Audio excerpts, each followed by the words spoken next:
আমি formal charge উপস্থাপনের জন্য ফর্মাল চার্জ যেহেতু অনেক বড় 2000 আপনি ফর্মাল চার্জে একটা ইন্ডেক্স তৈরি করলে ভালো হয়। মালট এখানে আমরা যদিও হেডিং দিয়েছি এবং সেটা হেডলাইন আছে ফ্রিকোয়েন্টলি দিলে অসুবিধা নাই। মালট you can submit an index.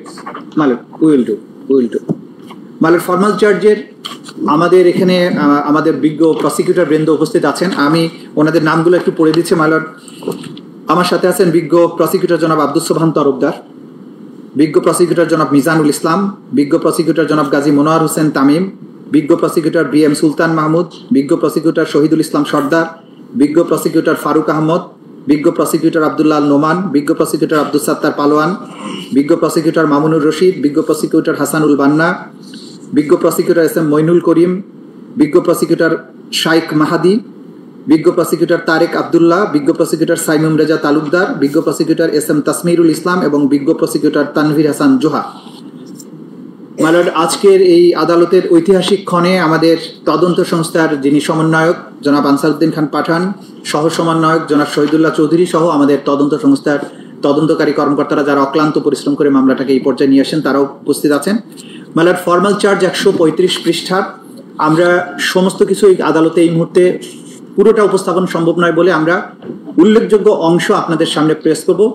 প্রথমে কিছু অংশ আমাদের বিজ্ঞ প্রসিকিউটর মিজানুল ইসলাম সাহেব, সামান্য কিছু অংশ, আর সামান্য কিছু অংশ জনাব আব্দুস সোবহান তরফদার সাহেব, এবং শেষ দিকে যে বেসিক চার্জের অংশটুকু সেগুলো আমি নিজে প্লেস করবো। এই yes madam, that will do. মানে শুরুতে প্রথম অংশটুকু উপস্থাপনের জন্য আমাদের মাননীয় প্রসিকিউটর মিজানুল ইসলাম সাহেবকে উপস্থাপন করার জন্য আদালতের অনুমতি প্রার্থনা করছি। মাসা কোশ্চেন।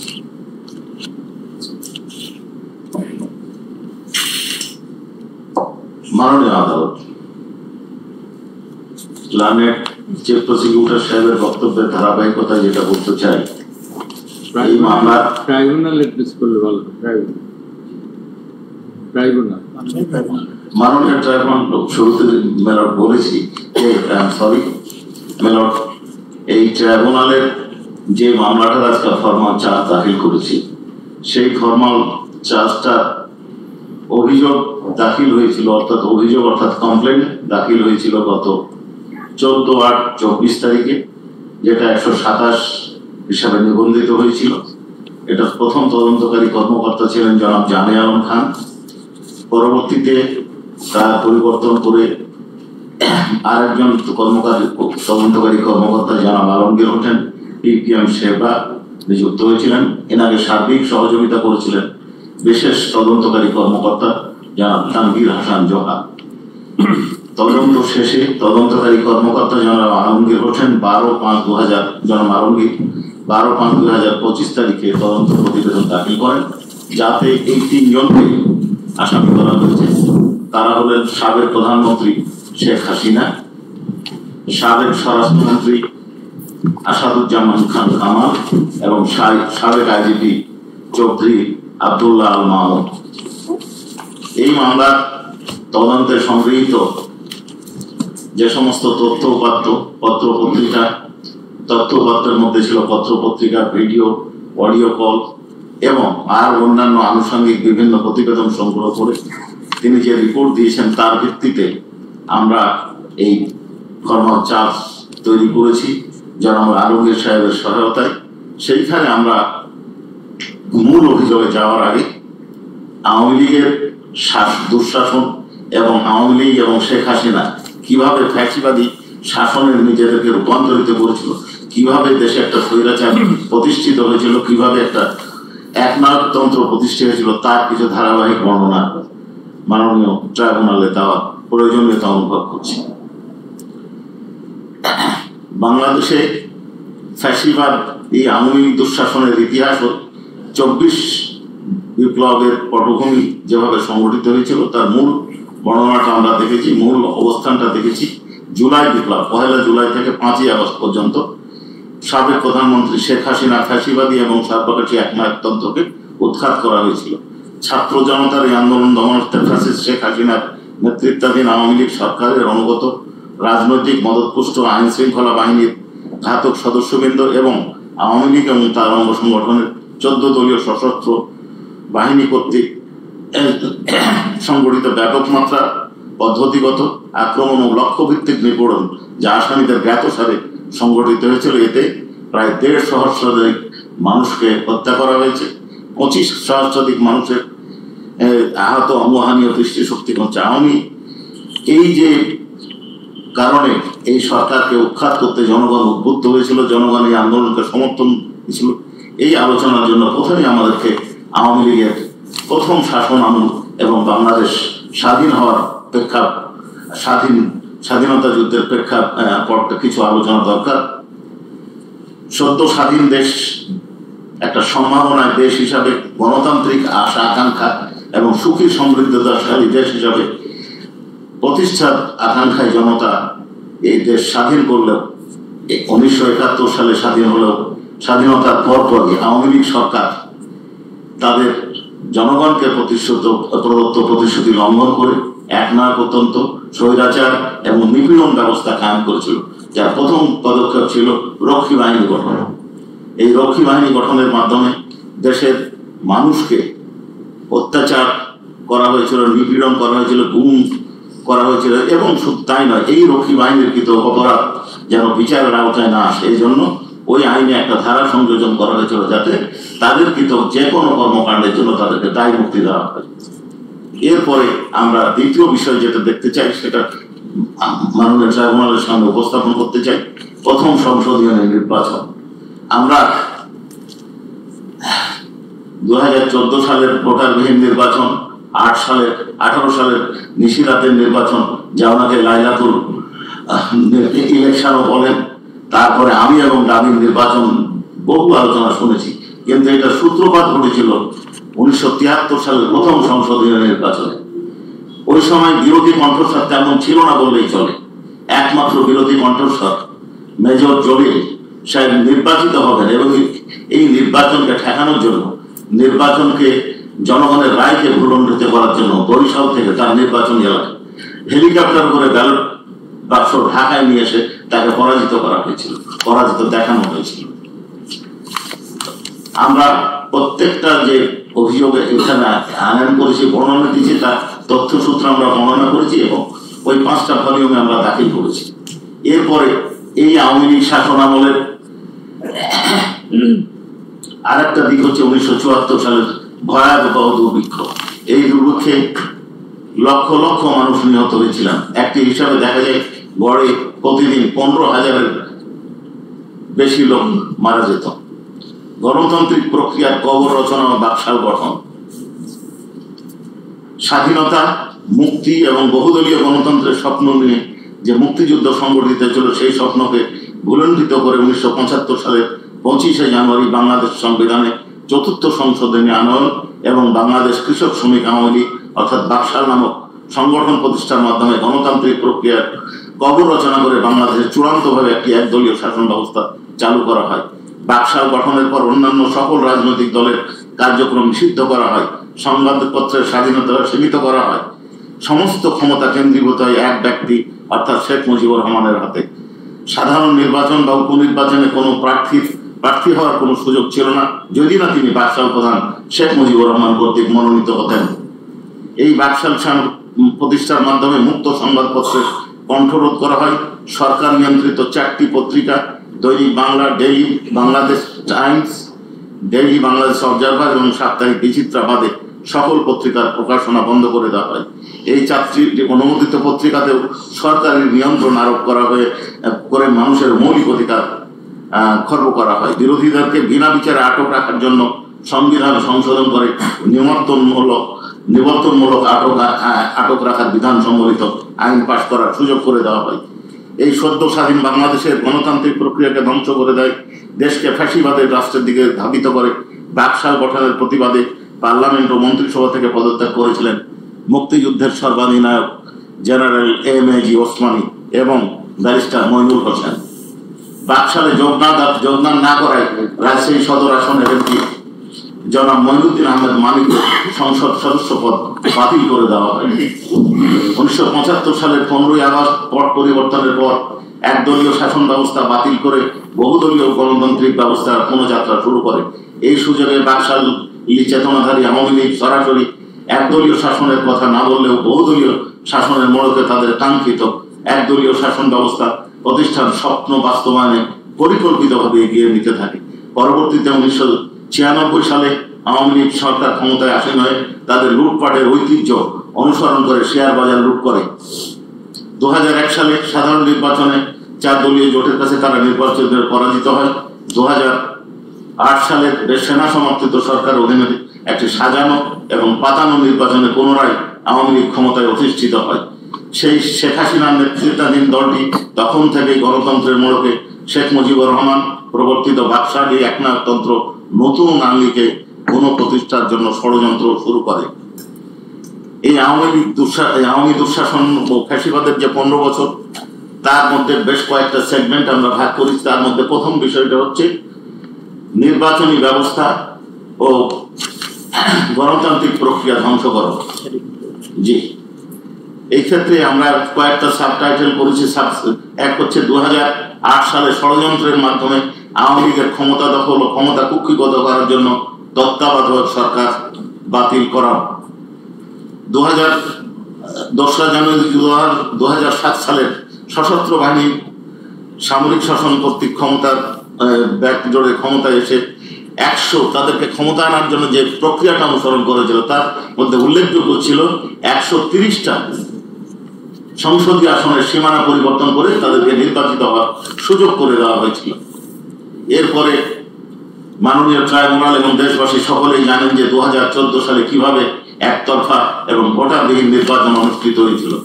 আর 2018 সালের নিশিরাতের নির্বাচন, যেটা একটু আগে আমি বললাম যে এটাকে অনেকে লাইলাতুল ইলেকশনও বলে থাকেন।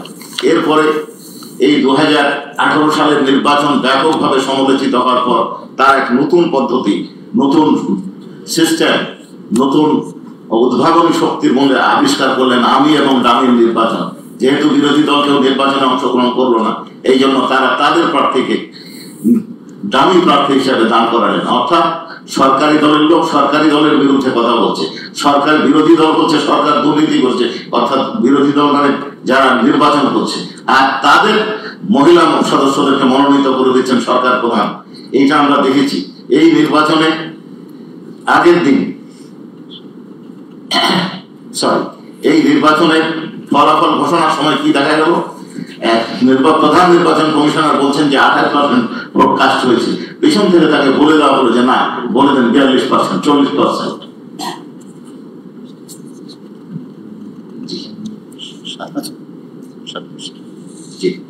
এরপরে স্থানীয় নির্বাচন সম্পর্কে মাননীয় ট্রাইব্যুনাল এবং দেশবাসী জানেন কিভাবে এটাকে ভুলণ্ঠিত করা হয়েছিল। মানুষের রায়কে কিভাবে একজন নির্বাচিত হওয়ার পরে তাকে বাদ দিয়ে আরেকজনকে ভোট গণনা না করে ঘোষণা করে দেওয়া হয়েছিল নির্বাচিত চেয়ারম্যান এবং মেম্বার হিসাবে।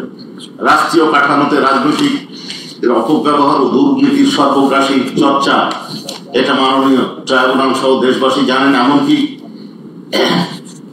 এই লক্ষ লক্ষ কোটি টাকা বিদেশে পাচার করা হয়েছে। কারো বাড়ি বিদেশে আছে, সর্বাধিক বাড়ি বাংলাদেশের একজন ব্যক্তির। আবার বেগমপাড়া গঠন করা হয়েছে, উন্নয়ন প্রকল্পের নামে দুর্নীতি করা হয়েছে। খরচ হচ্ছে 1000 কোটি টাকা, দেখানো হচ্ছে 5000 কোটি টাকা। দলীয় অনুগত্য বিবেচনায় বিচারপতিদের নিয়োগ, এই বিষয়টা আমি আর করতে চাচ্ছি না। দলীয় বিচারপতিদের মাধ্যমে বিরোধী দলমত নির্বাচনে মত ও ফ্যাসিবাদী শাসন ব্যবস্থা শক্তিশালী করা হয়েছে। বিচার প্রক্রিয়ায় বিদেশি হস্তক্ষেপের নজিরবিহীন উদাহরণ, এই বিষয়টি আমরা একটু আলোকপাত করতে চাই। একটি ট্রাইব্যুনাল গঠন করা হয়েছিল কিছু ব্যক্তির বা একটা নির্দিষ্ট সময়ে সংগঠিত অপরাধের বিচারের জন্য। এই বিচারে যাদেরকে বিচারক নিয়োগ করা হয়েছিল তারা প্রমোশনের লালসায় উচ্চ আদালতে যাওয়ার আকাঙ্ক্ষায় তৎকালীন প্রধান বিচারপতি এবং অন্যান্যদের সাথে গোপনে যোগাযোগ করতেন। অন্যান্য বিচারপতিরা শেখ হাসিনার সাথে গোপনে বৈঠক করতেন কিভাবে জাজমেন্ট দিতে হবে, কিভাবে সিদ্ধান্ত দিতে হবে, এবং এরপরেও তারা দেখলেন রায় তৈরি করতে পারতেন না। এই জন্য তারা বিদেশি এক ব্যক্তির সাথে যোগাযোগ করে রায়ের কাঠামো লিখে নিতেন। বিচার বিভাগের উপর নিয়ন্ত্রণ আরোপ এবং প্রধান বিচারপতি অপসারণের জন্য যে সিস্টেমটা আমাদের দেশে গড়ে উঠেছিল ৭৫ সালের 15ই আগস্টের পর থেকে, সেটাকে পরিবর্তন করে সুপ্রিম জুডিশিয়াল কাউন্সিল বাতিল করে সংসদের হাতে, অর্থাৎ আওয়ামী লীগ নিয়ন্ত্রিত সংসদের হাতে নিয়ে যাওয়া হয়েছিল। গুম ও বিচার বহির্ভূত হত্যাকাণ্ড, গুম এবং বিচার বহির্ভূত হত্যাকাণ্ড এটা নিত্য নৈমিত্তিক ঘটনা হয়ে দাঁড়িয়েছিল। এই সময় কেউ যদি সরকারের কোনো বিরোধিতা করতেন, কোন দল যদি বিরোধিতা করতেন, তাহলে সেই দলের নেতৃস্থানীয় ব্যক্তি বা তার সাথে সংশ্লিষ্ট ব্যক্তি বা তাদের সাথে যোগাযোগ যারা রাখা করতেন তাদেরকে নিয়ে গিয়ে গুম করে দেওয়া হতো, অনেকে খুন করে দেওয়া হতো। এবং এমন একটা ভয়ের সংস্কৃতি তৈরি করা হয়েছিল যাতে জনগণ যেন এদের অপকর্মের কোনো প্রতিবাদ না করে। পৃষ্ঠা 23। মিজানুল ইসলাম। পেজ 19 যেটা বলছেন বিচার বিভাগের উপর নিয়ন্ত্রণ আরোপের প্রচেষ্টা এবং প্রধান বিচারপতি অপসারণ বলেন না, আমরা বুঝতে পারি না কি পেজ 19।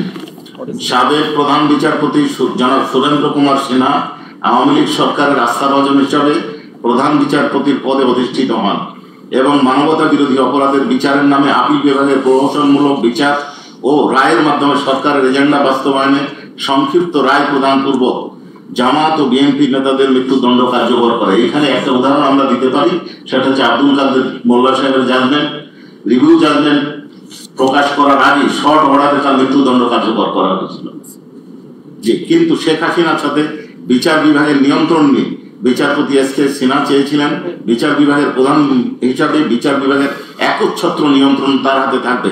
বিরোধের প্রেক্ষিতে ফ্যাসিবাদী আওয়ামী লীগ সরকার তৎকালীন প্রধান বিচারপতি এস.কে. সিনহার উপর ক্ষুব্ধ হয়ে তাকে নজিরবিহীনভাবে গোয়েন্দা সংস্থা দিয়ে শারীরিক নির্যাতন ও ভয়ভীতি দেখিয়ে প্রথমে দেশত্যাগ ও পরে পদত্যাগ করতে বাধ্য করে। এটার তথ্যসূত্র আমরা এখানে পরিষ্কারভাবে উল্লেখ করেছি। এবং জি এরপরে পিলখানা ট্র্যাজেডি। ফ্যাসিবাদী শাসন প্রতিষ্ঠার ক্ষেত্রে ক্ষমতা গ্রহণের পরপরই আওয়ামী লীগ টার্গেট করে সেনাবাহিনীকে, পরের পৃষ্ঠা 10, 2009 সালের 25শে ফেব্রুয়ারি ঢাকার পিলখানায় অবস্থিত বিডিআর পরিবর্তিত নাম বিজেপি সদর দপ্তরে তথাকথিত বিদ্রোহ নামে সেনাবাহিনী 57 জন দেশপ্রেমিক চৌকো সেনা অফিসার 74 জনকে হত্যা করে। বিদ্রোহকালীন সময়ে অবরুদ্ধ কর্মকর্তাদের উদ্ধার করতে তৎকালীন আওয়ামী লীগ সরকার যথাযথ ব্যবস্থা গ্রহণ না করে হত্যাকাণ্ডকে ত্বরান্বিত করেছে। পরবর্তীতে জনগণের জোরালো দাবি সত্ত্বেও বিডিআর বিদ্রোহ প্রসঙ্গে একটা প্রহসনমূলক তদন্ত কার্যক্রম পরিচালনা করেছে।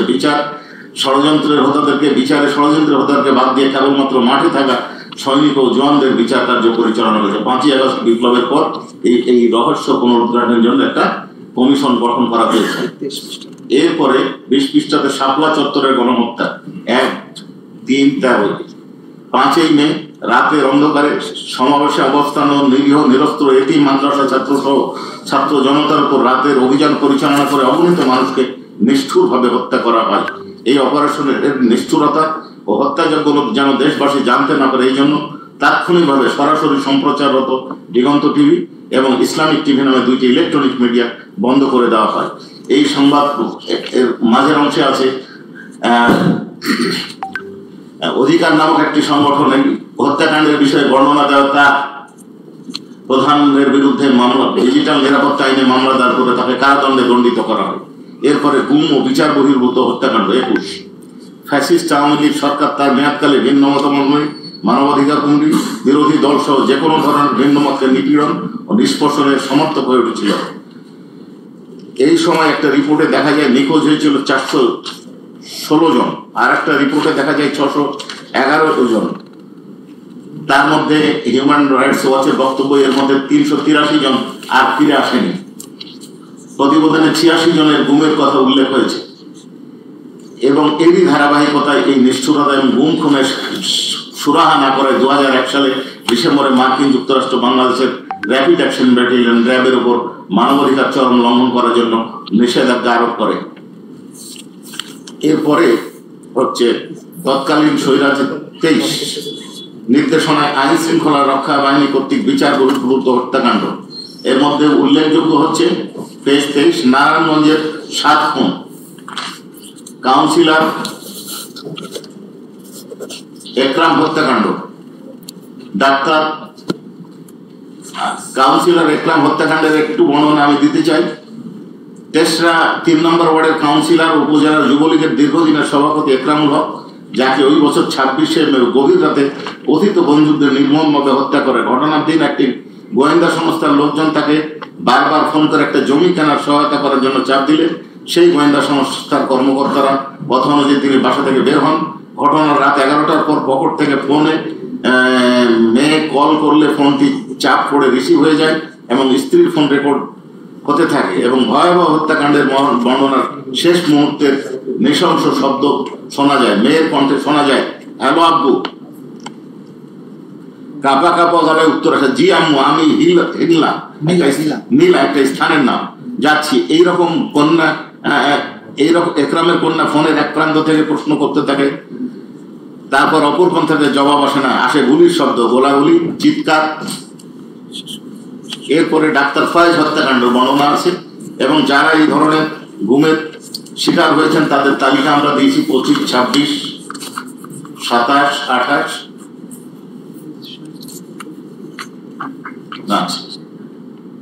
তারপরে আমরা 29-এ দিয়েছি পেজ আওয়ামী লীগের 15 বছরের দুঃশাসন আমলের দেশ থেকে বাধ্য হওয়া ব্যক্তিদের তালিকা।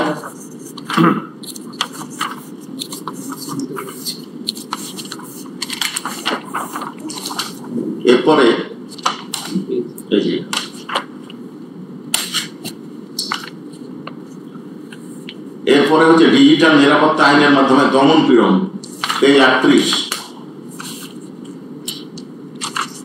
এই ডিজিটাল নিরাপত্তা আইনের মাধ্যমে নিপীড়িত উল্লেখযোগ্য ব্যক্তি সমেত তালিকা আমরা উল্লেখ করেছি। নিত্য প্রয়োজনীয় দ্রব্যের অস্বাভাবিক মূল্য বৃদ্ধি। এরপরে আমরা যেটা বলছি ঘৃণার রাজনীতি, এইটা মাননীয় ট্রাইব্যুনাল আমি একটু উপস্থাপন করতে চাচ্ছি। ঘৃণার রাজনীতি, রাজাকার ও মুক্তিযুদ্ধের চেতনা শব্দের অপব্যবহার। 1971 সালের মহান স্বাধীনতা সংগ্রামের মধ্য দিয়ে বাংলাদেশ জন্ম হওয়ার পর থেকেই মুক্তিযুদ্ধকে পুঁজি করে ফ্যাসিবাদী আওয়ামী লীগ জাতিকে বিভক্ত করার অপচেষ্টায় লিপ্ত হয়, প্রচেষ্টা চালিয়ে যায়। নিজেদেরকে মুক্তিযুদ্ধের পক্ষের শক্তি ও বিরোধী মতাদর্শের যে কোনো ব্যক্তি, বিশেষত ইসলামী মনোভাবাপন্ন ব্যক্তিদের স্বাধীনতার বিপক্ষের শক্তি, রাজাকার ইত্যাদি নামে প্রচার করার মাধ্যমে এক ধরনের অবমানের মানবিকরণ প্রক্রিয়া দীর্ঘদিন থেকে চলে আসছে। মুক্তিযুদ্ধের ইতিহাসের অপব্যাখ্যা করে শুধুমাত্র ফ্যাসিস্ট আওয়ামী লীগ সরকার ও রাজাকার নামে অবৈধ ডিভাইড অ্যান্ড রুল পলিসি চালু করে বৈষম্য, এই প্যারার শেষে একটা সেপারেট সেগমেন্ট, বৈষম্য বিরোধী আন্দোলন ও রাজাকার ট্যাগ। যে কোনো গণহত্যা বা মানবতা বিরোধী অপরাধ সংগঠনের পূর্বে অপরাধীর একটা সাংস্কৃতিক বা মনস্তাত্ত্বিক প্রস্তুতি গ্রহণ করে, যার অন্যতম প্রধান উপাদান হলো অপমানজনক ও অবমাননাকার ভাষার ব্যবহার। ইতিহাসের বিভিন্ন অধ্যায়ে দেখা যায় যে আফ্রিকার রুয়ান্ডার তুৎসিদের তেলাপোকা বলা হতো, নাজি জার্মানিতে ইহুদিদেরকে ইহুদু বলা হতো, বসনিয়ায় মুসলিমদেরকে ক্যান্সার বলা হতো, মিয়ানমারে রোহিঙ্গাদেরকে বাঙালি বা অনুপ্রবেশকারী, সুদানের দারফুরদের আফ্রিকানদের দাস হিসাবে চিহ্নিত করার মতো ভাষা ব্যবহার হতো। এসব ভাষা কেবল ঘৃণা ছড়ানি বরং সংশ্লিষ্ট গোষ্ঠীগুলির প্রতি সহিংসতার ন্যায্যতা দিতে সহায়তা করেছে।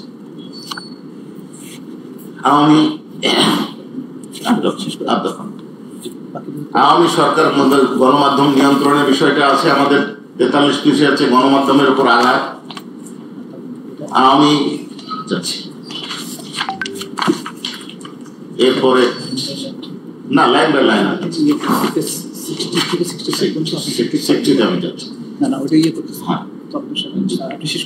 বিপ্লবের সূচনা হয়েছিল 24শে জুলাই। বিপ্লবের সূচনা হয় 1 জুলাই থেকে 5ই আগস্ট, যার বর্ণনা আমরা দেখতে পাচ্ছি, আমাদের সকলেরই জানা আছে। কোটার ইতিহাসে সিম্পল একটা কথা আমি সেখানে বলতে চাই, কোটা আন্দোলনটা কেন হলো।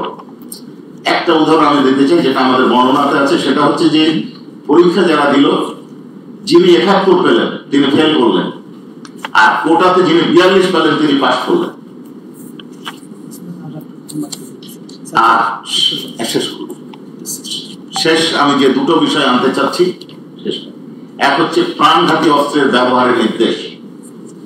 আমরা তৎকালীন প্রধানমন্ত্রী শেখ হাসিনা এবং ঢাকা দক্ষিণ city corporation mayor Fazle Noor Taposh এবং ঢাকা বিশ্ববিদ্যালয়ের ভাইস চ্যান্সেলর এবং শেখ হাসিনার মধ্যেকার 16 জুলাই এবং 18 জুলাই দুটো ফোন আলাপের অডিও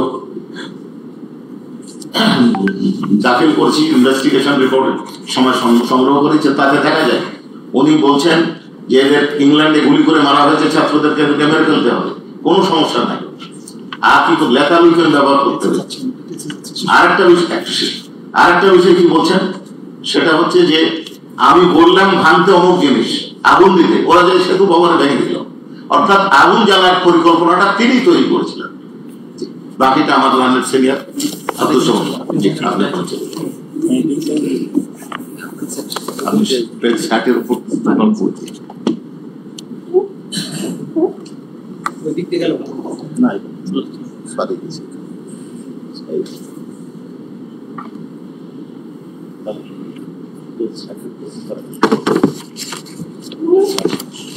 সম্মানিত ট্রাইব্যুনাল,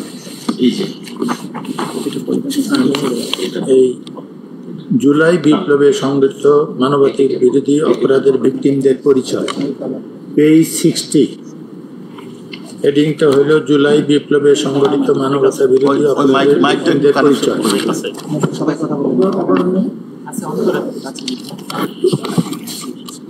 2024 সালে জুলাই আগস্টে ক্ষমতাসীন আওয়ামী লীগের সরকার কর্তৃক ছাত্র জনতার শান্তিপূর্ণ আন্দোলন দমন এবং রাজনৈতিক নিপীড়ন করার জন্য বৈষম্য বিরোধী ছাত্র আন্দোলনের অংশগ্রহণকারী নিরীহ নিরস্ত ছাত্র জনতা বিরোধী দলের নেতাকর্মী, বিশেষিত বিএনপি, জামাত ও অন্যান্য দলের সদস্য ছাড়াও আন্দোলনে অংশগ্রহণকারী সকল শ্রেণী পেশা সাধারণ মানুষকে লক্ষ্যবস্তু হিসেবে নির্ধারণ করা হয়, যারা এই সময়কালে পরিচালিত সকল প্রকার আক্রমণ, নির্যাতন, নিপীড়ন, গণগ্রেপ্তার, মামলাবাজি, ভয়ভীতি ও সহিংসতার মুখে পড়েন।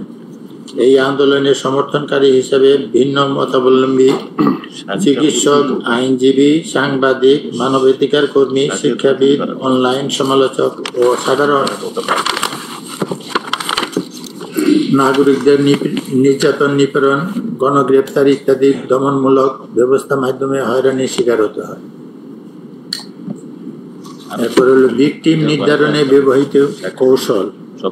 আওয়ামী লীগের শাসনামলের নিরাপত্তা ও গোয়েন্দা সংস্থাগুলোর সহায়তায় রাষ্ট্র সুসংগঠিতভাবে সর্বত্র নজরদারি দমন নীতির প্রাতিষ্ঠানিক রূপ দিয়েছে। তারই ধারাবাহিকতায় মানুষের যোগাযোগ ও চলাফেরার উপর গোয়েন্দা সংস্থা যেমন DGDFI, NSI, CTTC, SB special branch এবং পুলিশের গোয়েন্দা বিভাগ সক্রিয়ভাবে সর্বাধুনিক তথ্য প্রযুক্তি ব্যবহারের মাধ্যমে নজরদারি করেছে। বিরোধী ও ভিন্নমত দমন ও নিপীড়নের কৌশল হিসাবে ডিজিটাল সার্ভেলেন্সের জন্য তারা একটি স্বতন্ত্র নজরদারি প্রতিষ্ঠান গড়ে তোলে, যার নাম দেওয়া হয় ন্যাশনাল টেলিকমিউনিকেশন মনিটরিং সেন্টার। শুরুতে এই নজরদারি কাজটি পরিচালনা করত র্যাপিড অ্যাকশন ব্যাটালিয়ন এবং প্রতিরক্ষা গোয়েন্দা মহাপরিদপ্তর।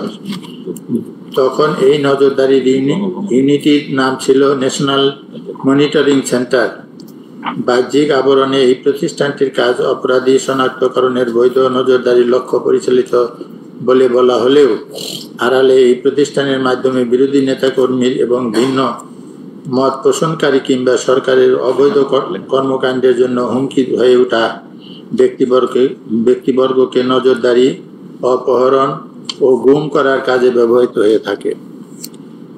বিশেষত জুলাই আগস্ট গণবিপ্লবে এই আন্দোলনকারীদের চিহ্নিত করা এবং এর আলোকে দমন পীড়নের লক্ষ্যে নজরদারি করতে ড্রোন, ফোনে আড়ি পাতা এবং লোকেশন ট্র্যাকিং ইত্যাদি প্রযুক্তি ব্যবহার হয়েছে। এর পাশাপাশি আন্দোলনরত শিক্ষার্থীদের চিহ্নিত করতে আওয়ামী লীগ এবং অঙ্গ সংগঠনসমূহ যেমন ছাত্রলীগ, যুবলীগ তাদের মাঠ পর্যায়ে এক সশস্ত্র ক্যাডার বাহিনীকে ব্যবহার করেছে। এ সকল তথ্যের আলোকে আইন প্রয়োগকারী সংস্থাগুলো বিশেষ করে পুলিশ ও র্যাব প্রতিবাদ দমন, গ্রেপ্তার এবং বিক্ষোভ দমন করতে বল প্রয়োগ মাধ্যমে নিপীড়ন চালিয়েছে। যারা সরাসরি নির্দেশ দিয়েছিল তৎকালীন ফ্যাসিস্ট প্রধানমন্ত্রী শেখ হাসিনা এবং তা কার্যকর করেছে তৎকালীন সেতুমন্ত্রী ও আওয়ামী লীগ সাধারণ সম্পাদক ওবায়দুল কাদের, স্বরাষ্ট্রমন্ত্রী আসাদুজ্জামান খান কামাল, তৎকালীন আইজিবি চৌধুরী আবদুল্লাহ আল মামুন সহ অন্যান্য রাজনৈতিক নেতৃবৃন্দ, প্রশাসনিক কর্মকর্তা ও তাদের অধীনস্থরা এবং আইন শৃঙ্খলা বাহিনী। জুলাই বিপ্লবের সংগঠিত মানবতা বিরোধী অপরাধে জড়িত পক্ষসমূহ 2009 সালের ক্ষমতায় আরোহণের পর থেকে 2024 সালের 5ই আগস্ট পর্যন্ত অভিযুক্ত শেখ হাসিনা নেতৃত্বাধীন বাংলাদেশ আওয়ামী লীগ এবং বিভিন্ন অঙ্গ সংগঠন, বিশেষ করে বাংলাদেশ ছাত্রলীগ, আওয়ামী যুবলীগ ইত্যাদি বিভিন্ন সময় নির্যাতন, সহিংসতা ও মানবাধিকার লঙ্ঘনের ঘটনায় জড়িত থাকার অভিযোগে সমালোচিত হয়েছে। বিশেষ করে জুলাই বিপ্লবের সময় আওয়ামী লীগ এবং অঙ্গ সংগঠনসমূহ দলীয়ভাবে সিদ্ধান্ত গ্রহণের মাধ্যমে নৃশংসভাবে আন্দোলনকারীদের দমন করার জন্য অবৈধ অস্ত্রশস্ত্র সহকারে সন্ত্রাসী কর্মকাণ্ড পরিচালনা করে। নিচে এই সময়কালের কিছু উল্লেখযোগ্য ঘটনা তুলে ধরা হল। বাংলাদেশ আওয়ামী লীগ দেশের প্রাচীনতম রাজনৈতিক দলগুলোর অন্যতম। 1949 সালে প্রতিষ্ঠিত এই দলটি বাংলাদেশের স্বাধীনতা সংগ্রামে মুখ্য ভূমিকা রাখলেও পরবর্তীতে 1972 সালে বাংলাদেশের শাসনভার গ্রহণ করে স্বৈরাচার একদলীয় দুঃশাসন নির্মম দৃষ্টান্ত স্থাপন করে। এই দলটি 2009 সালে প্রশ্নবিদ্ধ এক নির্বাচনে জিতে ক্ষমতায় এসে অবৈধ অনৈতিক পদ্ধতিতে 2024 সালের 5ই আগস্ট পর্যন্ত ক্ষমতায় থাকাকালে জনগণের উপর ব্যাপক মাত্রায় দমন নিপীড়নের জন্য অভিযুক্ত হয়। তবে নিজেদের যাবতীয় সন্ত্রাস, দুর্নীতি ও অপরাধমূলক কর্মকাণ্ডের বৈধতা দিতে আওয়ামী লীগ সামনে নিয়ে আসে মুক্তিযুদ্ধে দলটির অবদান এবং মুক্তিযুদ্ধের চেতনা নামক এক বায়বীয় ধারণা, যা কেবলমাত্র আওয়ামী লীগ ও তার সমর্থকদেরকে স্বাধীনতার অতন্দ্র প্রহরী ও ধারক বাহক হিসাবে প্রতিষ্ঠা করায় এবং আওয়ামী চিন্তাধারার বাহিরে সকল দল ও মতকে স্বাধীনতা বিরোধী নাম দিয়ে খারিজ করে দেওয়ার অপচেষ্টা করে। আওয়ামী লীগ বিরোধী দলে থাকাকালীন সময়ে দেশব্যাপী তাণ্ডব চালায়। বিশেষ করে 2006 সালে 28 অক্টোবর আওয়ামী লীগের দলীয় সিদ্ধান্তে লগি বৈঠা ও অস্ত্র ব্যবহারের মাধ্যমে সাপের মতো পিটিয়ে মানুষ হত্যার মতো নারকীয় কর্মকাণ্ড পরিচালনা করে, যা টেলিভিশনে সরাসরি সম্প্রচারের মাধ্যমে সারা পৃথিবী অবলোকন করে। এরপর ক্ষমতায় এসে বিডিআর হত্যাকাণ্ড, শাপলা চত্বর ম্যাসাকার, বিএনপি ও জামাতের বিক্ষোভ দমনের নামে শতাধিক মানুষ হত্যা, দেশব্যাপী গুম, ধর্ষণ, খুন ও সহ রাষ্ট্রীয় মদতে এবং অনাচারের রাজত্ব কায়েম করে, যেখানে দল হিসেবে আওয়ামী লীগের প্রায় সকল পর্যায়ের নেতাকর্মী সরাসরি অংশগ্রহণ করে এবং এর ফলে তাদের কোনো ধরনের জবাবদিহি দেওয়া হয়নি।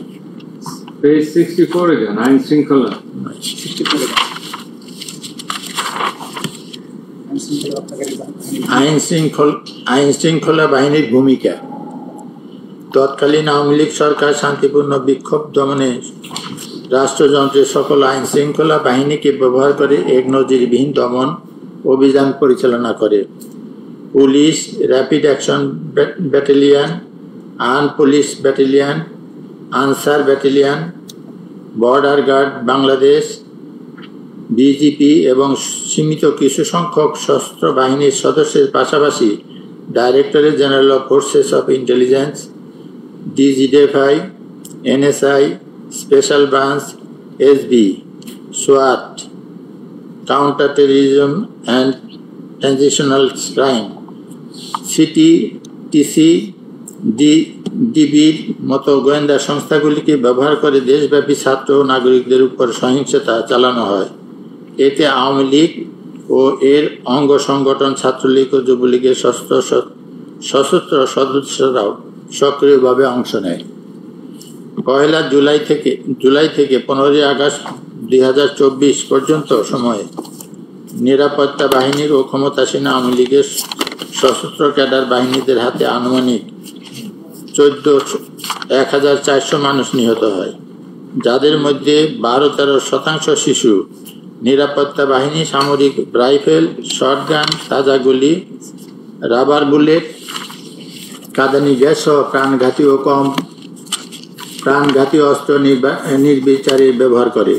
কোথাও কোথাও হেলিকপ্টার থেকে গুলি চালানো হয় এবং নিরস্ত বিক্ষোভকারীদের কাছ থেকে গুলি করে তাৎক্ষণিক মৃত্যুদণ্ড কার্যকর করার তথ্য পাওয়া গেছে। একই সাথে হাজার হাজার বিক্ষোভকারী, পথচারী ও সংগঠককে বিনা প্ররোচনায় গ্রেপ্তার করা হয়, যার মধ্যে শিশু, নারী। ভুল আছে, তাৎক্ষণিক মৃত্যুদণ্ড কার্যকর করার তথ্য পাওয়া গেছে। দণ্ড না, মৃত্যু কার্যকর। should be declared a verdict by a competent court.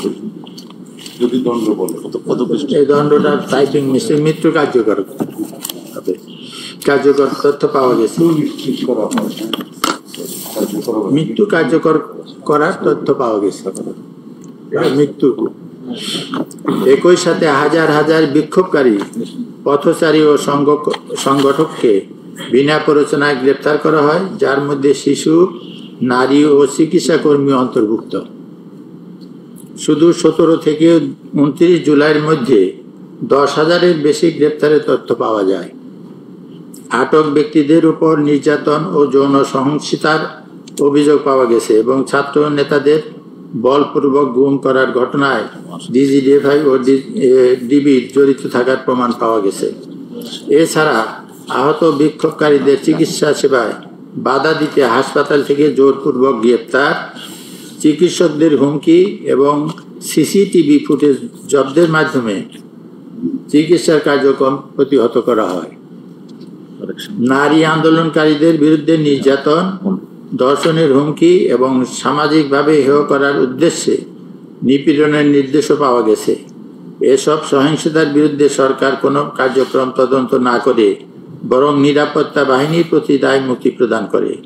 এই প্রেক্ষাপটে OHCHR ও অন্যান্য সংস্থার পর্যবেক্ষণ অনুযায়ী আওয়ামী লীগ সরকার এবং তার অধীনস্থ আইন শৃঙ্খলা রক্ষাকারী বাহিনী ও রাজনৈতিক অঙ্গ সংগঠন সমূহ সমন্বিতভাবে যে নিপীড়ন চালিয়েছে তা আন্তর্জাতিক মানবাধিকার আইনের পরিপন্থী এবং মানবাধিকার বিরোধী অপরাধ। এখন আমার এটা হচ্ছে office of the high commissioner for human rights.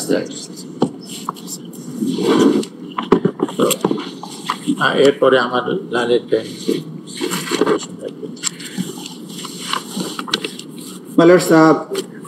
আমি এখন সুনির্দিষ্ট অভিযোগের মধ্যে যাব। বিফোর দ্যাট পেজ 60-তে আমি একটা ছোট্ট বিষয় যেটা এই মামলার ফর্মাল চার্জের সাথে অসম্ভব গুরুত্বপূর্ণ, সেটার প্রতি একটু দৃষ্টি আকর্ষণ করার পরেই আমি সুনির্দিষ্ট চার্জের দিকে চলে যাব। পেজ 60-তে ব্যক্তি পূজা এবং পারিবারিক উত্তরাধিকার, এই যে বাংলাদেশে ক্রাইমস এগেইনস্ট হিউম্যানিটি সংগঠনের পেছনে যে মনস্তাত্ত্বিক কারণগুলো ছিল সেটা এখানে বিশ্লেষণ করা হয়েছে। যেহেতু আওয়ামী লীগ মনে করে যে শুধুমাত্র শেখ মুজিবুর রহমানই বাংলাদেশের স্বাধীনতার একক কারিগর এবং তাকে বাংলাদেশের রাজনৈতিক ক্ষমতা এক ধরনের পারিবারিক উত্তরাধিকার হিসেবে চিত্রিত করে শেখ মুজিবের কন্যা হিসেবে শেখ হাসিনাকে জাতির অভিভাবক রূপে উপস্থাপন করা হয়। শেখ হাসিনা পরিবারের বিভিন্ন সদস্যদের নামে বাংলাদেশের বিভিন্ন স্থাপনার নামকরণ করা হয়। শেখ পরিবারের নিরাপত্তার জন্য বিশেষ আইন, শেখ পরিবারের বিভিন্ন ব্যক্তিগত ঘটনাকে জাতীয় দিবস হিসেবে উদযাপন, যে কোনো মাধ্যমে শেখ পরিবারের জন্য অবমাননাকর বিবেচিত হতে পারে এমন বক্তব্য বা লেখা নিষিদ্ধকরণ এবং শাস্তি প্রদান ইত্যাদির মাধ্যমে বাংলাদেশের গণতান্ত্রিক শাসন ব্যবস্থার চরম অবমাননা করে এক ধরনের ব্যক্তি তথা পরিবার কেন্দ্রিক স্বৈর শাসন প্রতিষ্ঠার অপচেষ্টা করা হয়। এমনকি সংবিধান সংশোধন করে শেখ মুজিবুর রহমানের এবং প্রধানমন্ত্রী হিসেবে তার নিজের ছবি সরকারি সহ সকল প্রতিষ্ঠানে প্রদর্শনপূর্বক ঝুলিয়ে রাখতে বাধ্য করা হয়। সারা দেশে হাজার হাজার কোটি টাকা রাষ্ট্রীয় কোষাগার হতে অপব্যয় করে শেখ মুজিবুর রহমানের মুরাল, মূর্তি এবং প্রতিকৃতি তৈরি করা হয়।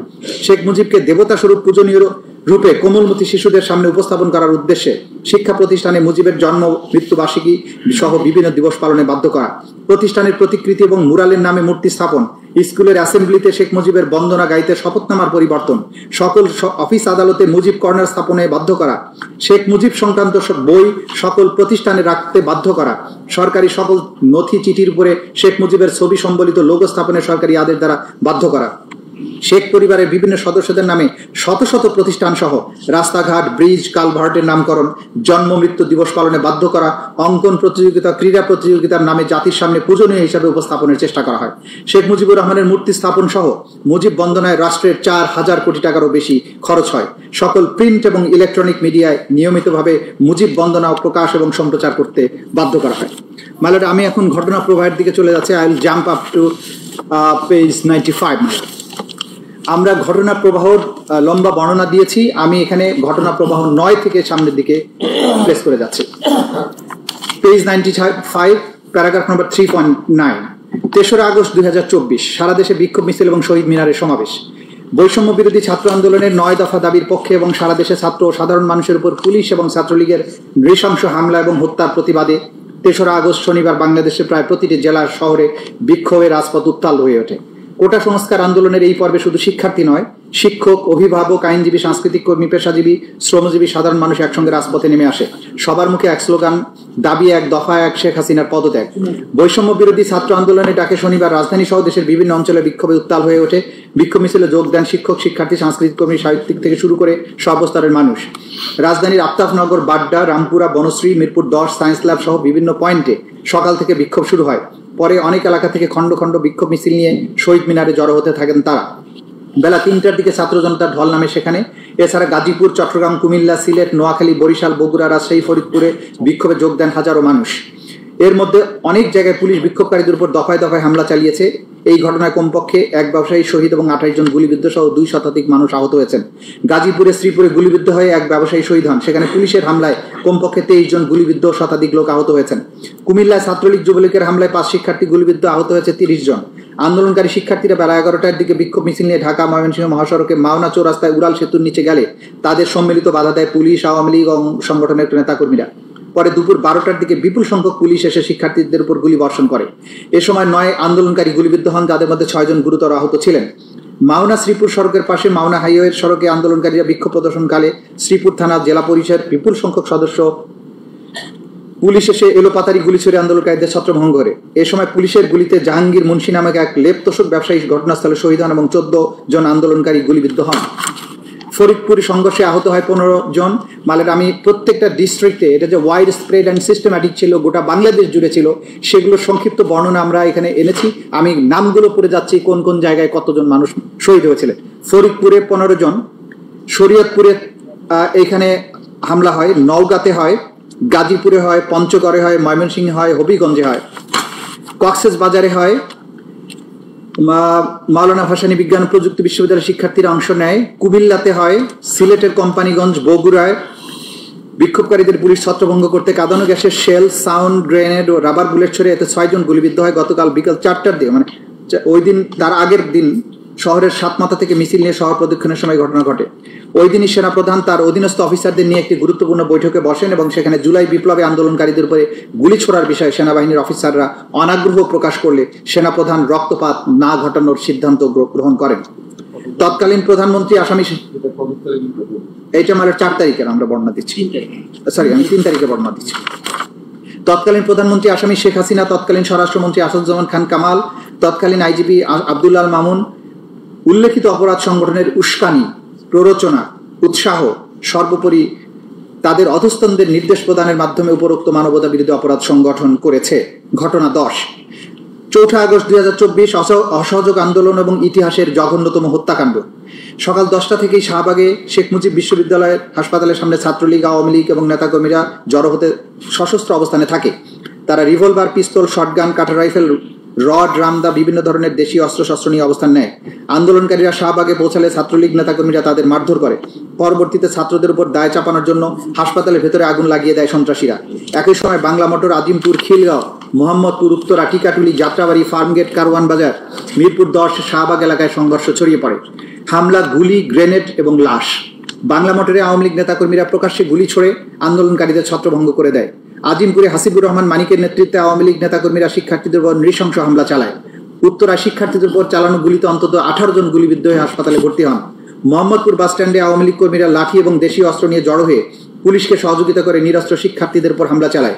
খিলগাঁওয়ের অলিতে গলিতে ছাত্রলীগ, পুলিশ এবং সরকার সমর্থিত সন্ত্রাসীরা একত্র হয়ে আন্দোলনকারীদের উপর নির্বিচার হামলা চালায়।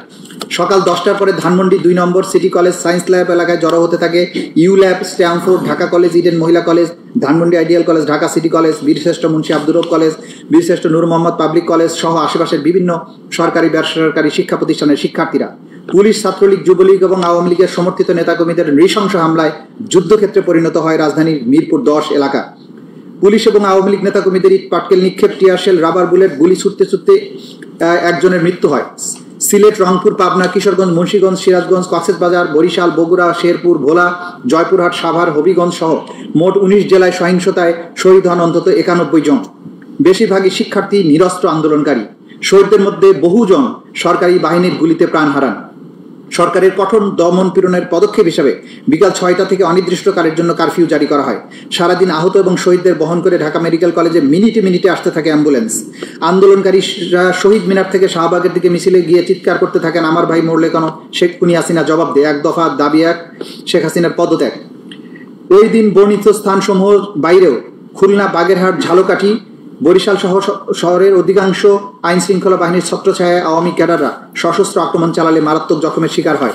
তৎকালীন প্রধানমন্ত্রী আসামি শেখ হাসিনা, তৎকালীন স্বরাষ্ট্রমন্ত্রী আসাদুজ্জামান খান কামাল, তৎকালীন আইজিপি চৌধুরী আব্দুল্লাল মামুন উল্লেখিত অপরাধ সংগঠনের উস্কানি, প্ররোচনা, উৎসাহ, সর্বোপরি অধস্তনদের নির্দেশ প্রদানের মাধ্যমে উপরোক্ত মানবতা বিরোধী অপরাধ সংগঠন করেছেন। ঘটনা 11 5ই আগস্ট 2024, মার্চ টু ঢাকা। স্বাধীন বাংলাদেশের ইতিহাসে এক অবিস্মরণীয় দিন, ফ্যাসিস্ট শেখ হাসিনার দানবীয় শাসন ব্যবস্থা এবং দাম্ভিকতার পতন। 2024 সালের 5ই আগস্ট বাংলাদেশের ইতিহাসে এক বিভীষিকাময় দিন হিসেবে চিহ্নিত হয়ে আছে। ফ্যাসিবাদী শেখ হাসিনার পতনের দিনে যখন লাখো জনতা মার্চ টু ঢাকা আন্দোলনের মাধ্যমে রাস্তায় নেমে আসে, তখন সরকারের দমন পীড়নের নিষ্ঠুরতা চূড়ান্ত সীমায় পৌঁছায়। সকাল থেকে সেনাবাহিনী জানত শেখ হাসিনার শাসনের অবসান ঘটেছে, কিন্তু হাসিনার অনুগত পুলিশ বাহিনীর কিছু সদস্য বাস্তবতা অস্বীকার করে প্রাণপণে গণবিপ্লব রুখে দেওয়ার চেষ্টা করে। শহরের বিভিন্ন প্রবেশপথে, কেন্দ্রস্থলে পুলিশের আর্মড ইউনিট, আনসার সদস্য, ছাত্র, সাধারণ মানুষকে লক্ষ্য করে নির্বিচারে প্রাণঘাতী রাইফেল এবং শটগানের গুলি ছোড়ে। চানখারপুল, শাহবাগ, রামপুরা ব্রিজ, বাড্ডা, মিরপুর, আজমপুর, আশুলিয়া, গাজীপুর প্রতিটি স্থানে রক্তাক্ত লাশ ছড়িয়ে পড়তে থাকে, যাদের অধিকাংশ ছিল কিশোর বা শিক্ষার্থী। রাজধানীর চানখারপুলে গুলিতে 6 জন ছাত্র জনতা শহীদ হন। আশুলিয়াতে পুলিশের ভয়াবহতা চরমে পৌঁছে এখানে বহু সংখ্যক নিরীহ নিরস্ত্র মানুষকে হত্যা করা হয়। এর মধ্যে 6 জনকে, যাদের মধ্যে একজন জীবিত ছিল, পরবর্তীতে লাশ পুড়িয়ে দিয়ে পৈশাচিকতার চরম দৃষ্টান্ত স্থাপন করে। গাজীপুরের এক রিক্সা চালককে খুব কাছ থেকে গুলি করে হত্যা করে মরদেহ গুম করে ফেলা হয়। আশুলিয়ায় 16 বছর বয়সী এক কিশোরকে গুলি করে চিরতরে ভঙ্গু করা হয়। এমনকি 12-14 বছরের কিশোরদের দেহ ছিল পুলিশের লক্ষ্যবস্তু, যাদের শরীর ঝাঁঝরা হয়ে যায় শটগানের পিলেটে। প্রত্যক্ষদর্শীরা জানিয়েছেন, পুলিশ কারো পরিচয় না জেনেই, কোনো হুমকি ছাড়াই যাকে দেখেছে তাকেই গুলি করেছে, যেন শহর জুড়ে বুলেটের বৃষ্টি চলছিল। মর্মান্তিকভাবে কিছু এলাকায় পুলিশ গুলিবিদ্ধ মরদেহ পুলিশ ভ্যানে উঠিয়ে আগুন লাগিয়ে পুড়িয়ে ফেলে, এমন বিভৎস পরিস্থিতি তৈরি করে যাতে জনগণ ভেবে নেয় এই প্রাণহানির জন্য দায়ী তারাই, যারা প্রতিবাদ করেছিল। 5ই আগস্ট ছিল মুক্তির সূচনা, কিন্তু সেই দিনটি রঙিন হওয়ার বদলে রঞ্জিত হয়েছিল রক্তে। এটি ছিল হাজারো মায়ের কান্নার দিন, এক নিষ্ঠুর শাসকের শেষ মুহূর্তের হিংস্র সবল।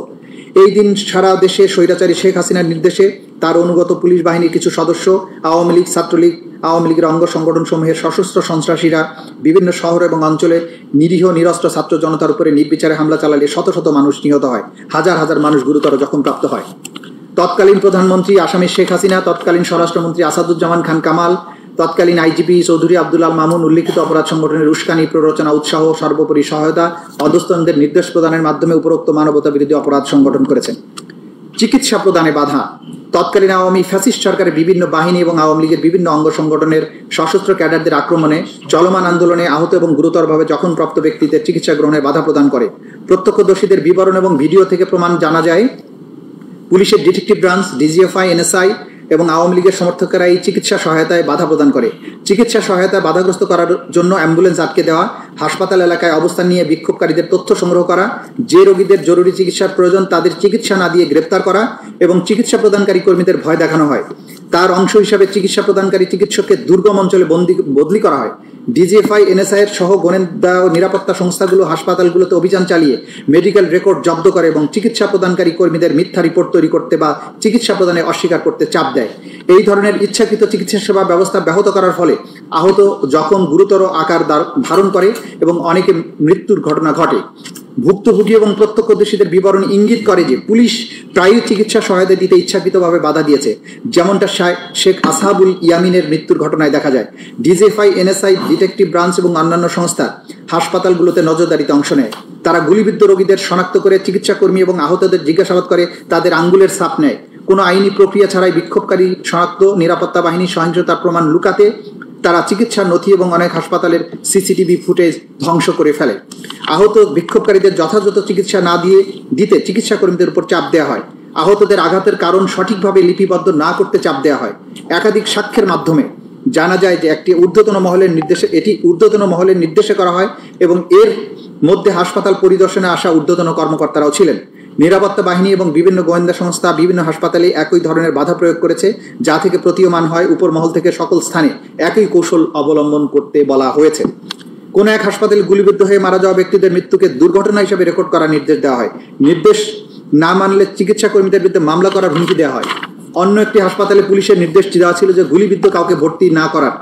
অন্য একটি হাসপাতালে আওয়ামী লীগের একজন সংসদ সদস্য সরাসরি চিকিৎসকদের হুমকি দিয়ে আহত বিক্ষোভকারীদের চিকিৎসা প্রদান করতে বন্ধ করে দেয়। 2 জন চিকিৎসককে সেই নির্দেশ না মানে ডিটেকটিভ ব্রাঞ্চ তাদের গ্রেপ্তার করে। এর ফলে অন্যান্য আহতরা আতঙ্কে লুকিয়ে যায়। আরেক হাসপাতালে ডিজিএফআই, এনএসআই এর সদস্যরা আহত বিক্ষোভকারীদের চিকিৎসা প্রদানকারী চিকিৎসকদের জেরা করে নাম ঠিকানা লিখে রাখে।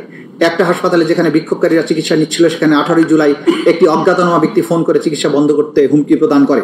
ছাত্রলীগ, আওয়ামী লীগ তাদের অঙ্গ সংগঠনের সমর্থকরা হাসপাতালের প্রবেশপথে উপস্থিত থেকে অ্যাম্বুলেন্স, অন্যান্য ব্যক্তিগত গাড়ি, রিক্সা আটকে দিতে পুলিশকে সাহায্য করে। ফলে তীব্র চাপের ফলে স্বাভাবিক চিকিৎসা সেবা ব্যাহত হয়। অনেক আহত বিক্ষোভকারী, বিশেষ করে যারা গুলিবিদ্ধ, তারা বিভিন্ন চাপ ও ভয় প্রদর্শনের কারণে বেসরকারি হাসপাতালেও প্রয়োজনীয় চিকিৎসা পাননি। অন্যদিকে অনেক চিকিৎসক, স্বাস্থ্যকর্মী নিজেদের জীবনের ঝুঁকি নিয়ে জরুরি ভিত্তিতে বিনা খরচে আহতদের চিকিৎসা দিয়েছেন, যার মধ্যে রাজধানীর ইবনে সিনা মেডিকেল কলেজ হাসপাতাল কৌশলে মহিলা ওয়ার্ডে পুরুষ জখমীদের চিকিৎসা প্রদান করে হেলমেটধারী ছাত্রলীগের তল্লাশি থেকে বাঁচার জন্য। নারী এবং শিশুদের প্রতি নিষ্ঠুরতা। তৎকালীন আওয়ামী ফ্যাসিস্ট সরকারের বিভিন্ন বাহিনী এবং আওয়ামী লীগের বিভিন্ন অঙ্গ সংগঠনের রাজনৈতিক নেতাকর্মীদের মাধ্যমে চলমান আন্দোলনে নারী ও শিশুদের প্রতি নিষ্ঠুরতার দৃশ্য ফুটে ওঠে। নারী আন্দোলনকারীরাও নিরাপত্তা বাহিনী ও সশস্ত্র আওয়ামী লীগ কর্মীদের হামলা থেকে রেহাই পায়নি। ঢাকা বিশ্ববিদ্যালয় ইডেন কলেজে নারী শিক্ষার্থীদের উপর হামলার পাশাপাশি ঢাকার বিভিন্ন স্থানে যাত্রাবাড়ি, উত্তরা, ধানমন্ডি, মিরপুর, ঢাকার বাইরে সাভার, কুমিল্লা, সিলেট, রংপুরে নারী বিক্ষোভকারীদের উপর হামলা করা হয়। অনুরূপভাবে তাদেরকে নির্বিচারে গ্রেপ্তার ও নির্যাতন করে অন্যান্য নিপীড়নের শিকার হতে হয়েছে, যাতে নারীরা বিক্ষোভে অংশগ্রহণ না করে এবং নেতৃত্ব না দেয়, এই জন্য তাদের নির্যাতন করা হয়। নারীদের শারীরিক নির্যাতনের লক্ষ্যে তাদের মুখ, বক্ষ, পেলভিস, নিতম্ব ইত্যাদি লক্ষ্য করে আঘাত করা হয়। আঘাত করার পাশাপাশি নারী পরিচয়ের কারণে লাঞ্ছিত করা হয়। শারীরিক সহিংসতার পাশাপাশি বিক্ষোভকারী নারীদেরকে বেশ্যা, পতিতা, পাইকারি মেয়ে ইত্যাদি অকথ্য ভাষায় গালমন্দ করা হয়। পুলিশ এবং আওয়ামী লীগ, ছাত্রলীগ সহ তাদের অঙ্গ সংগঠনের কর্মীরা নারী বিক্ষোভকারীদের ধর্ষণ, উলঙ্গ করে দেওয়া সহ বিভিন্ন যৌন হয়রানির হুমকি দেয়। আওয়ামী লীগ কর্মীদের হাতে নারী বিক্ষোভকারীদের শারীরিক যৌন সহিংসতার একটি ঘটনা ঘটেছে। আগস্টের প্রথম দিকে ঢাকায় বাঁশের লাঠি হাতে কয়েকজন পুরুষ এক মহিলাকে আটকিয়ে 3 আন্দোলনকারী কিনা জানতে চায়। তার ব্যাগ এবং ফোন তল্লাশি করে একটি বাংলাদেশের পতাকা পাওয়ায় তার চুল টেনে ধরে, পোশাক ছিঁড়ে ফেলে এবং বক্ষ নিতম্বে চাপ দিয়ে ধরে রাখে ও অশ্লীল গালিগালাজ করে। আরেক ঘটনায় 2 ছাত্রলীগ কর্মী একজন নারী বিক্ষোভকারীকে তার পরিবারের অন্যান্য নারী সদস্যদের ধর্ষণের হুমকি দেয়, তাকে শারীরিকভাবে লাঞ্ছিত করে, বক্ষ গোপনাঙ্গে হাত দেয়, অশ্লীল মন্তব্য করে। পরবর্তী সেই ভুক্তভোগী নারীকে আবারও ফোন করে ধর্ষণের হুমকি দেওয়া হয়। প্রত্যক্ষদর্শীদের থেকে জানা যায় যে কুমিল্লা ছাত্রলীগের কর্মীরা বেশ কয়েকজন নারী বিক্ষোভকারীকে আক্রমণ করেছিল, যাদের মধ্যে 2 জন শিক্ষার্থী ছিল। তাদের প্রথমে আটক করা হয়, পরে শারীরিক নিগ্রহের পর পুলিশে হস্তান্তর করা হয়। এই আন্দোলনে বিপুল সংখ্যক শিশু কিশোর সক্রিয়ভাবে অংশগ্রহণ করে, যাদের মধ্যে উচ্চ বিদ্যালয়, কলেজ, ধর্মীয় মাদ্রাসার শিক্ষার্থী, অল্প বয়সী শ্রমিকও ছিল। আবার কেউ কেউ কৌতূহলবশত রাস্তায় বিক্ষোভ পর্যবেক্ষণ করছিল। অপরদিকে আন্দোলন দমনে আওয়ামী লীগ ক্যাডারদের সাথে অর্থনৈতিকভাবে অসচ্ছল পরিবার থেকে আসা সদস্যদেরও দেখা গেছে, যাদেরকে আওয়ামী লীগ অর্থ দিয়ে ভাড়া করে আন্দোলনকারীদের বিরুদ্ধে ব্যবহার করেছিল। আওয়ামী লীগ এই শিশুদের সহিংসতা জড়াতে অর্থায়ন করেছে। ঢাকার আজিমপুর, বাড্ডা, ধানমন্ডি, ফার্মগেট, যাত্রাবাড়ি, মিরপুর, মোহাম্মদপুর, রামপুরা এলাকার বাইরে গাজীপুর, নারায়ণগঞ্জ, রংপুর, সিলেট অঞ্চলের শিশুদের শহীদ এবং গুরুতরভাবে আহত হওয়ার ঘটনা ঘটেছে। উল্লেখিত ঘটনা ছাড়াও নিরাপত্তা বাহিনী নির্বিচার রাইফেল এবং শটগানের প্রাণঘাতী গুলি ব্যবহার করে শিশু বিক্ষোভকারীদের হত্যা করেছে। উদাহরণস্বরূপ মোহাম্মদপুরে শান্তিপূর্ণ বিক্ষোভকারী জনতার উপর নির্বিচারে গুলি চালায়। এতে 17 বছরের বয়সী এক নিরস্ত্র শিক্ষার্থী মাথায় গুলিবিদ্ধ হয়ে 19 জুলাই শহীদ হয়। 18 জুলাই ধানমন্ডিতে আরেক 12 বছর বয়সী শিশু পুলিশের গুলিবর্ষণে প্রায় 200-র মতো ধাতব পেলেট শরীরে বিদ্ধ হয়ে আভ্যন্তরীণ রক্তক্ষরণে মারা যায়। আর অনেক শিশু আজীবনের জন্য পঙ্গুত্ব বরণ করেছে। অনেক শিশু গুরুতর আহত হয়েছে। আওয়ামী লীগের সমর্থকদের গুলিতে 16 বছর বয়সী এক কিশোরের পায়ে গুলি লাগায় শেষ পর্যন্ত তার পা কেটে ফেলতে হয়। পুলিশের নির্বিচার গুলিতে ধাতব পেলেটের আঘাতে 17 বছরের কিশোরের উভয় চোখ অন্ধ হয়ে যায়। সবগুলো ঘটনা OSCHR এর প্রতিবেদন থেকে পাওয়া গেছে। শহীদদের মধ্যে খুবই অল্প বয়সী শিশু ছিল যারা বাবা মায়ের সঙ্গে বিক্ষোভ মিছিলে গিয়েছিল বা ঘটনাস্থলের আশেপাশে দাঁড়িয়েছিল। নারায়ণগঞ্জে 6 বছর বয়সী একটি মেয়ে বাড়ির ছাদের উপর দাঁড়িয়ে বিক্ষোভ দেখার সময় মাথায় গুলিবিদ্ধ হয়ে শহীদ হয়। শিশুদের যেনতেন গ্রেপ্তার করে বিভিন্ন থানা, ডিটেকটিভ ব্রাঞ্চের কার্যালয় কিংবা কারাগারে প্রাপ্তবয়স্কদের সঙ্গে একই কক্ষে আটকে রাখা হতো। সেখানে তাদের নির্যাতন এবং অপদস্থ করা হতো। স্বীকারোক্তি আদায়ের লক্ষ্যে তাদের জবরদস্তিও করা হতো। তাছাড়া বেশ কয়েকজন কিশোর ছেলেকে আটক করে পুলিশ সদর দপ্তরের counter terrorism and transnational crime CTTC শাখায় প্রাপ্তবয়স্কদের সাথে একই কক্ষে আটকে রাখা হতো। রংপুরে 16 বছর বয়সী এক কিশোরকে বিনা বিচারে 13 দিন আটক রাখা হয়েছিল। ওই কিশোর সহ আরো অনেককে গ্রেপ্তার করা হয়েছিল আবু সাইদের হত্যার ঘটনার মোড় ঘুরিয়ে দেওয়ার জন্য। 17 বছর বয়সী এক কিশোরকে পুলিশ কর্মকর্তা হত্যার দায় স্বীকার করানোর জন্য যাত্রাবাড়ি থানায় 2 দিন ধরে পুলিশ হেফাজতে নির্যাতন করেছিল। এরপর তাকে ডিটেকটিভ ব্রাঞ্চ কার্যালয়ে নিয়ে পুনরায় নির্যাতন করা হয়েছিল। আটক রাখার 3 দিন পরে ওই কিশোরকে আদালতে হাজির করা হলে বিচারক তাকে আরো 7 দিনের রিমান্ডে রাখার নির্দেশ দেন। প্রাপ্তবয়স্ক বন্দীদের সঙ্গে রাখা হবে জেনেও যদিও কিশোরের পক্ষে আইনজীবী আদালতের কাছে বলেছিলেন ভুক্তভোগী আসলে একজন শিশু। এই ঘটনাটি গণমাধ্যমে প্রচারের পরে আরেক বিচারক কিশোরটিকে বিশেষ শিশু হেফাজত কেন্দ্রে রাখার নির্দেশ দেন। সেখানে ওই কিশোর 6 আগস্ট পর্যন্ত আটক ছিল। জুলাই মাসের 15 তারিখ থেকে আগস্টের 5 তারিখ পর্যন্ত কমপক্ষে 118 জন শিশু, কমপক্ষে 13 জন নারীকে হত্যা করা হয়। মালার এরপরে আসামিদের পরিচিতি। আসামি শেখ হাসিনার বিস্তারিত পরিচয় আমরা উল্লেখ করেছি। তার বিরুদ্ধে কি কি মামলা আছে সেগুলো আমরা বলেছি। আসাদুজ্জামান খান কামালের পরিচয় দিয়েছি, চৌধুরী আব্দুল আল মামুনের পরিচয় দিয়েছি। এবার আমি চলে আসছি পেজ 108-এ। আসামিদের বিরুদ্ধে মানবতা বিরোধী অপরাধের বিবরণ।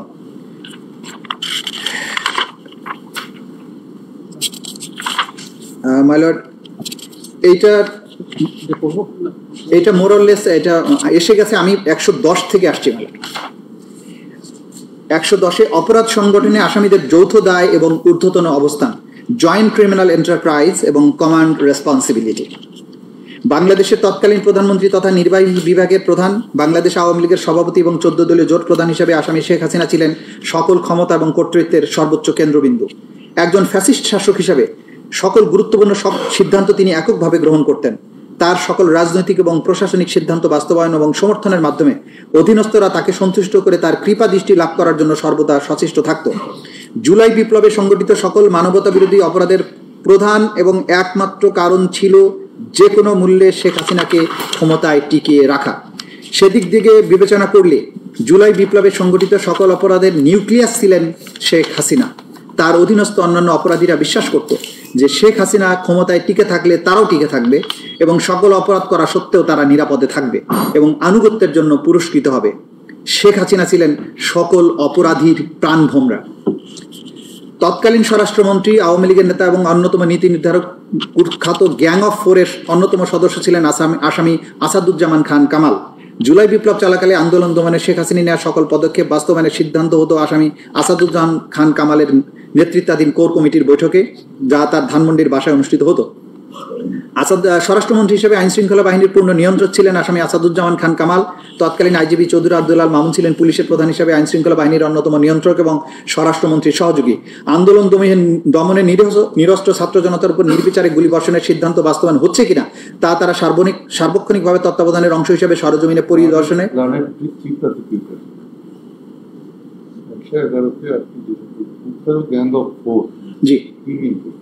গ্যাং অফ 4 এটা খুব পরিচিত একটা শব্দ ছিল। 4 জন ব্যক্তিকে নিয়ে একটা বিশেষ কমিটি ছিল। সেই কমিটি বসে, কমিটির সদস্য ছিলেন আসাদুজ্জামান খান কামাল, সালমান এফ রহমান, ওবায়দুল কাদের এবং আনিসুল হক। তারা বসে সরকারের ক্যাবিনেটের বাইরে মিনি ক্যাবিনেট হয়ে কোথায় আক্রমণ হবে, কাকে মারা হবে, কাকে ধরা হবে, এই প্ল্যানগুলো করতো। এই জন্য এদেরকে গ্যাং অফ 4 বলা। আচ্ছা আচ্ছা আন্দোলন দমনে নিরীহ ছাত্র জনতার উপর নির্বিচারে গুলিবর্ষণের সিদ্ধান্ত বাস্তবায়ন হচ্ছে কিনা তার সার্বক্ষণিক তত্ত্বাবধানের অংশ হিসেবে সরজমিনে পরিদর্শন এবং পর্যবেক্ষণ করতেন।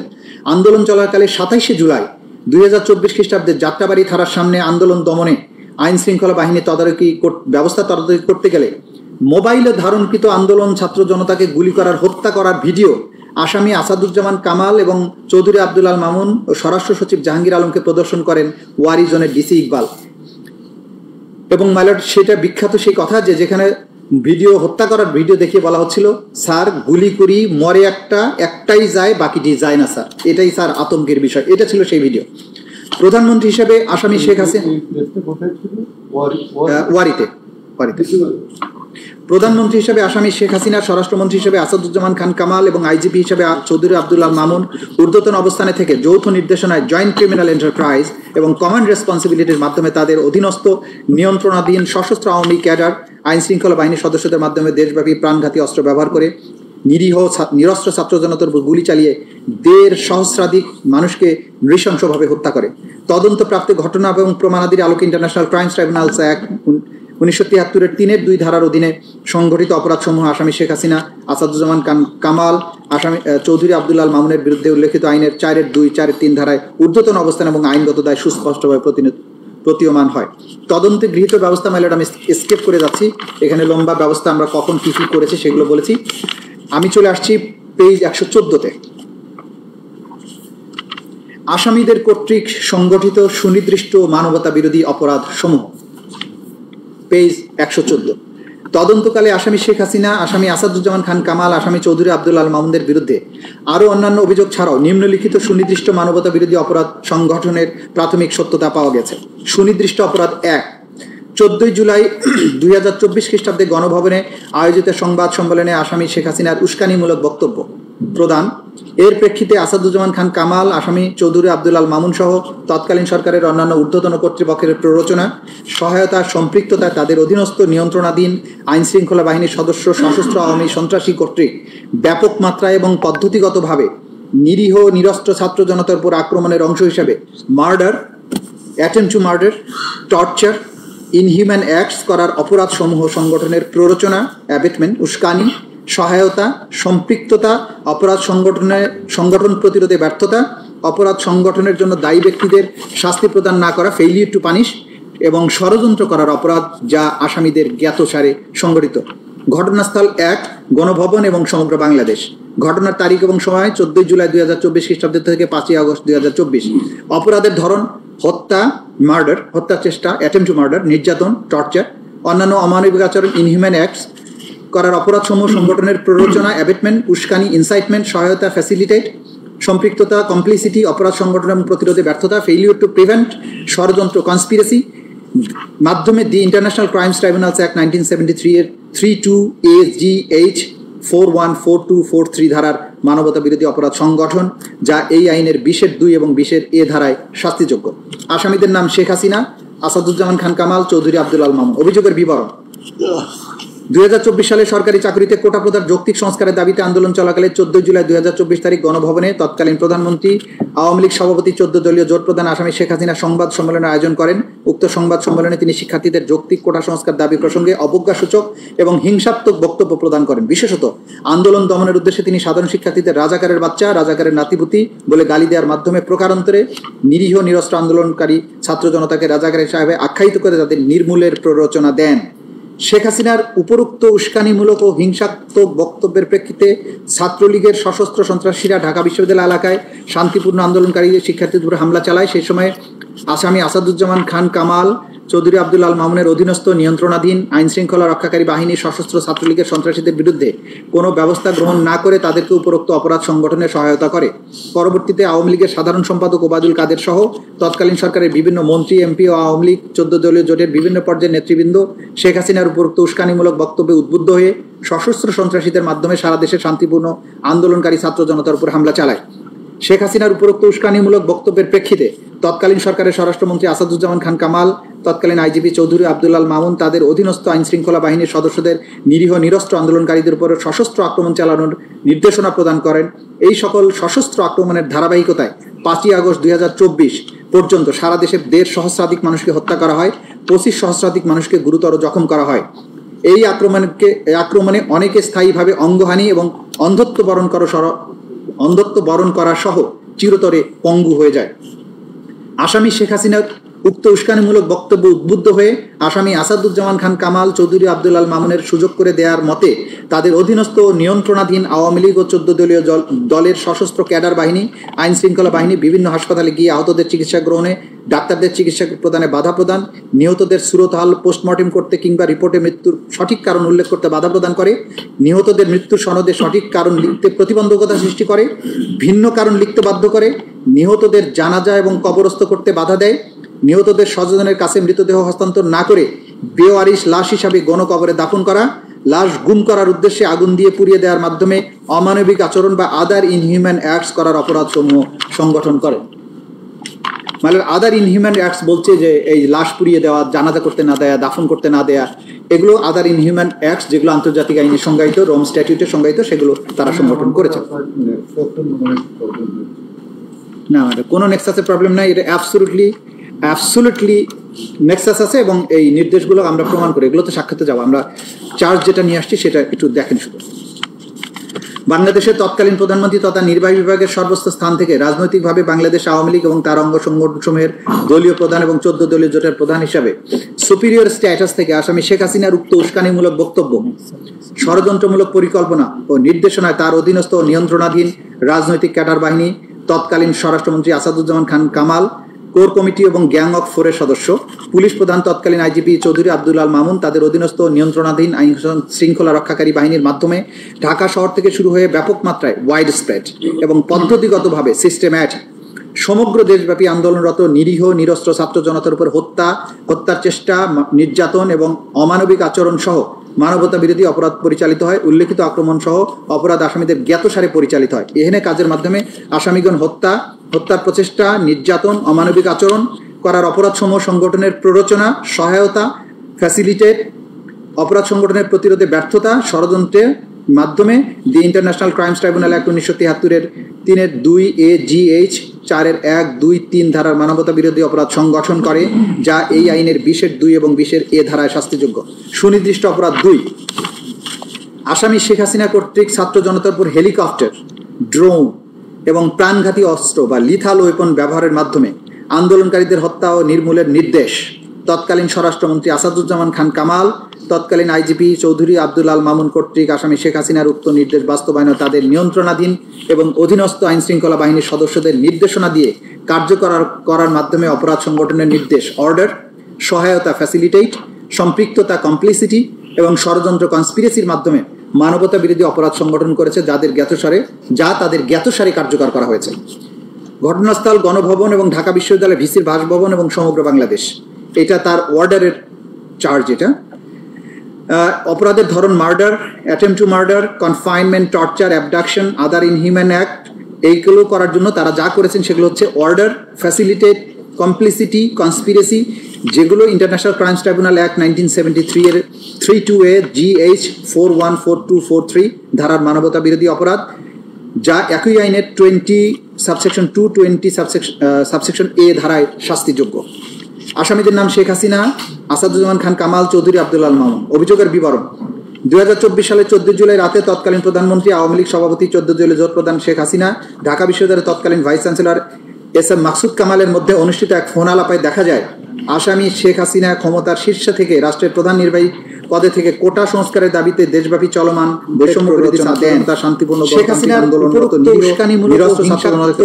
পুনরায় রাজাকার বলে তাদের ফাঁসি দেওয়া, ঢাকা বিশ্ববিদ্যালয় গুলি করে শান্তিপূর্ণ আন্দোলনকারীদের শিক্ষার্থীদের উপর হামলা চালায়। সেই সময় টেলিফোনিক কনভারসেশন আসাদুজ্জামান খান কামাল, চৌধুরী আব্দুল আল নিয়ন্ত্রণ নিয়ন্ত্রণাধীন আইন শৃঙ্খলা রক্ষী আওয়ামী লীগ সভাপতি 2024 সালের 18 জুলাই বিশ্ববিদ্যালয়ের তৎকালীন প্রধানমন্ত্রী SM মাকসুদ কামালের মধ্যে অনুষ্ঠিত এক ফোন আলাপায় দেখা যায় আসামি শেখ হাসিনা ক্ষমতার শীর্ষে থেকে রাষ্ট্রের প্রধান নির্বাহী সিটি কর্পোরেশনের তৎকালীন মেয়রের দাবিতে দেশব্যাপী চলমান তাপসের মধ্যে অনুষ্ঠিত আরেক ফোন আলাপ থেকে দেখা যায় আসামি শেখ হাসিনা ক্ষমতার শীর্ষে থেকে রাষ্ট্রের প্রধান নির্বাহী ঢাকা বিশ্ববিদ্যালয়ের আন্দোলন করে শান্তিপূর্ণ আন্দোলনকারী কোটা সংস্কারের দাবিতে দেশব্যাপী চলমান আসামি শীর্ষে থেকে রাষ্ট্রের প্রধান নির্বাহী সিটি কর্পোরেশনের তৎকালীন মেয়রের দাবিতে রাষ্ট্রপতি শেখ ফজলুল ইসলাম আরেক ফোন আলাপ থেকে দেখা যায় আসামি শেখ হাসিনা রাষ্ট্রের প্রধান নির্বাহী ঢাকা বিশ্ববিদ্যালয়ের আন্দোলন করে এছাড়াও তিনি ড্রোন ব্যবহার সংস্কারের দাবিতে আন্দোলনকারীদের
ঢাকা মহানগরে গুলিবর্ষণ করা হয় ৯৫,৩১৩ রাউন্ড।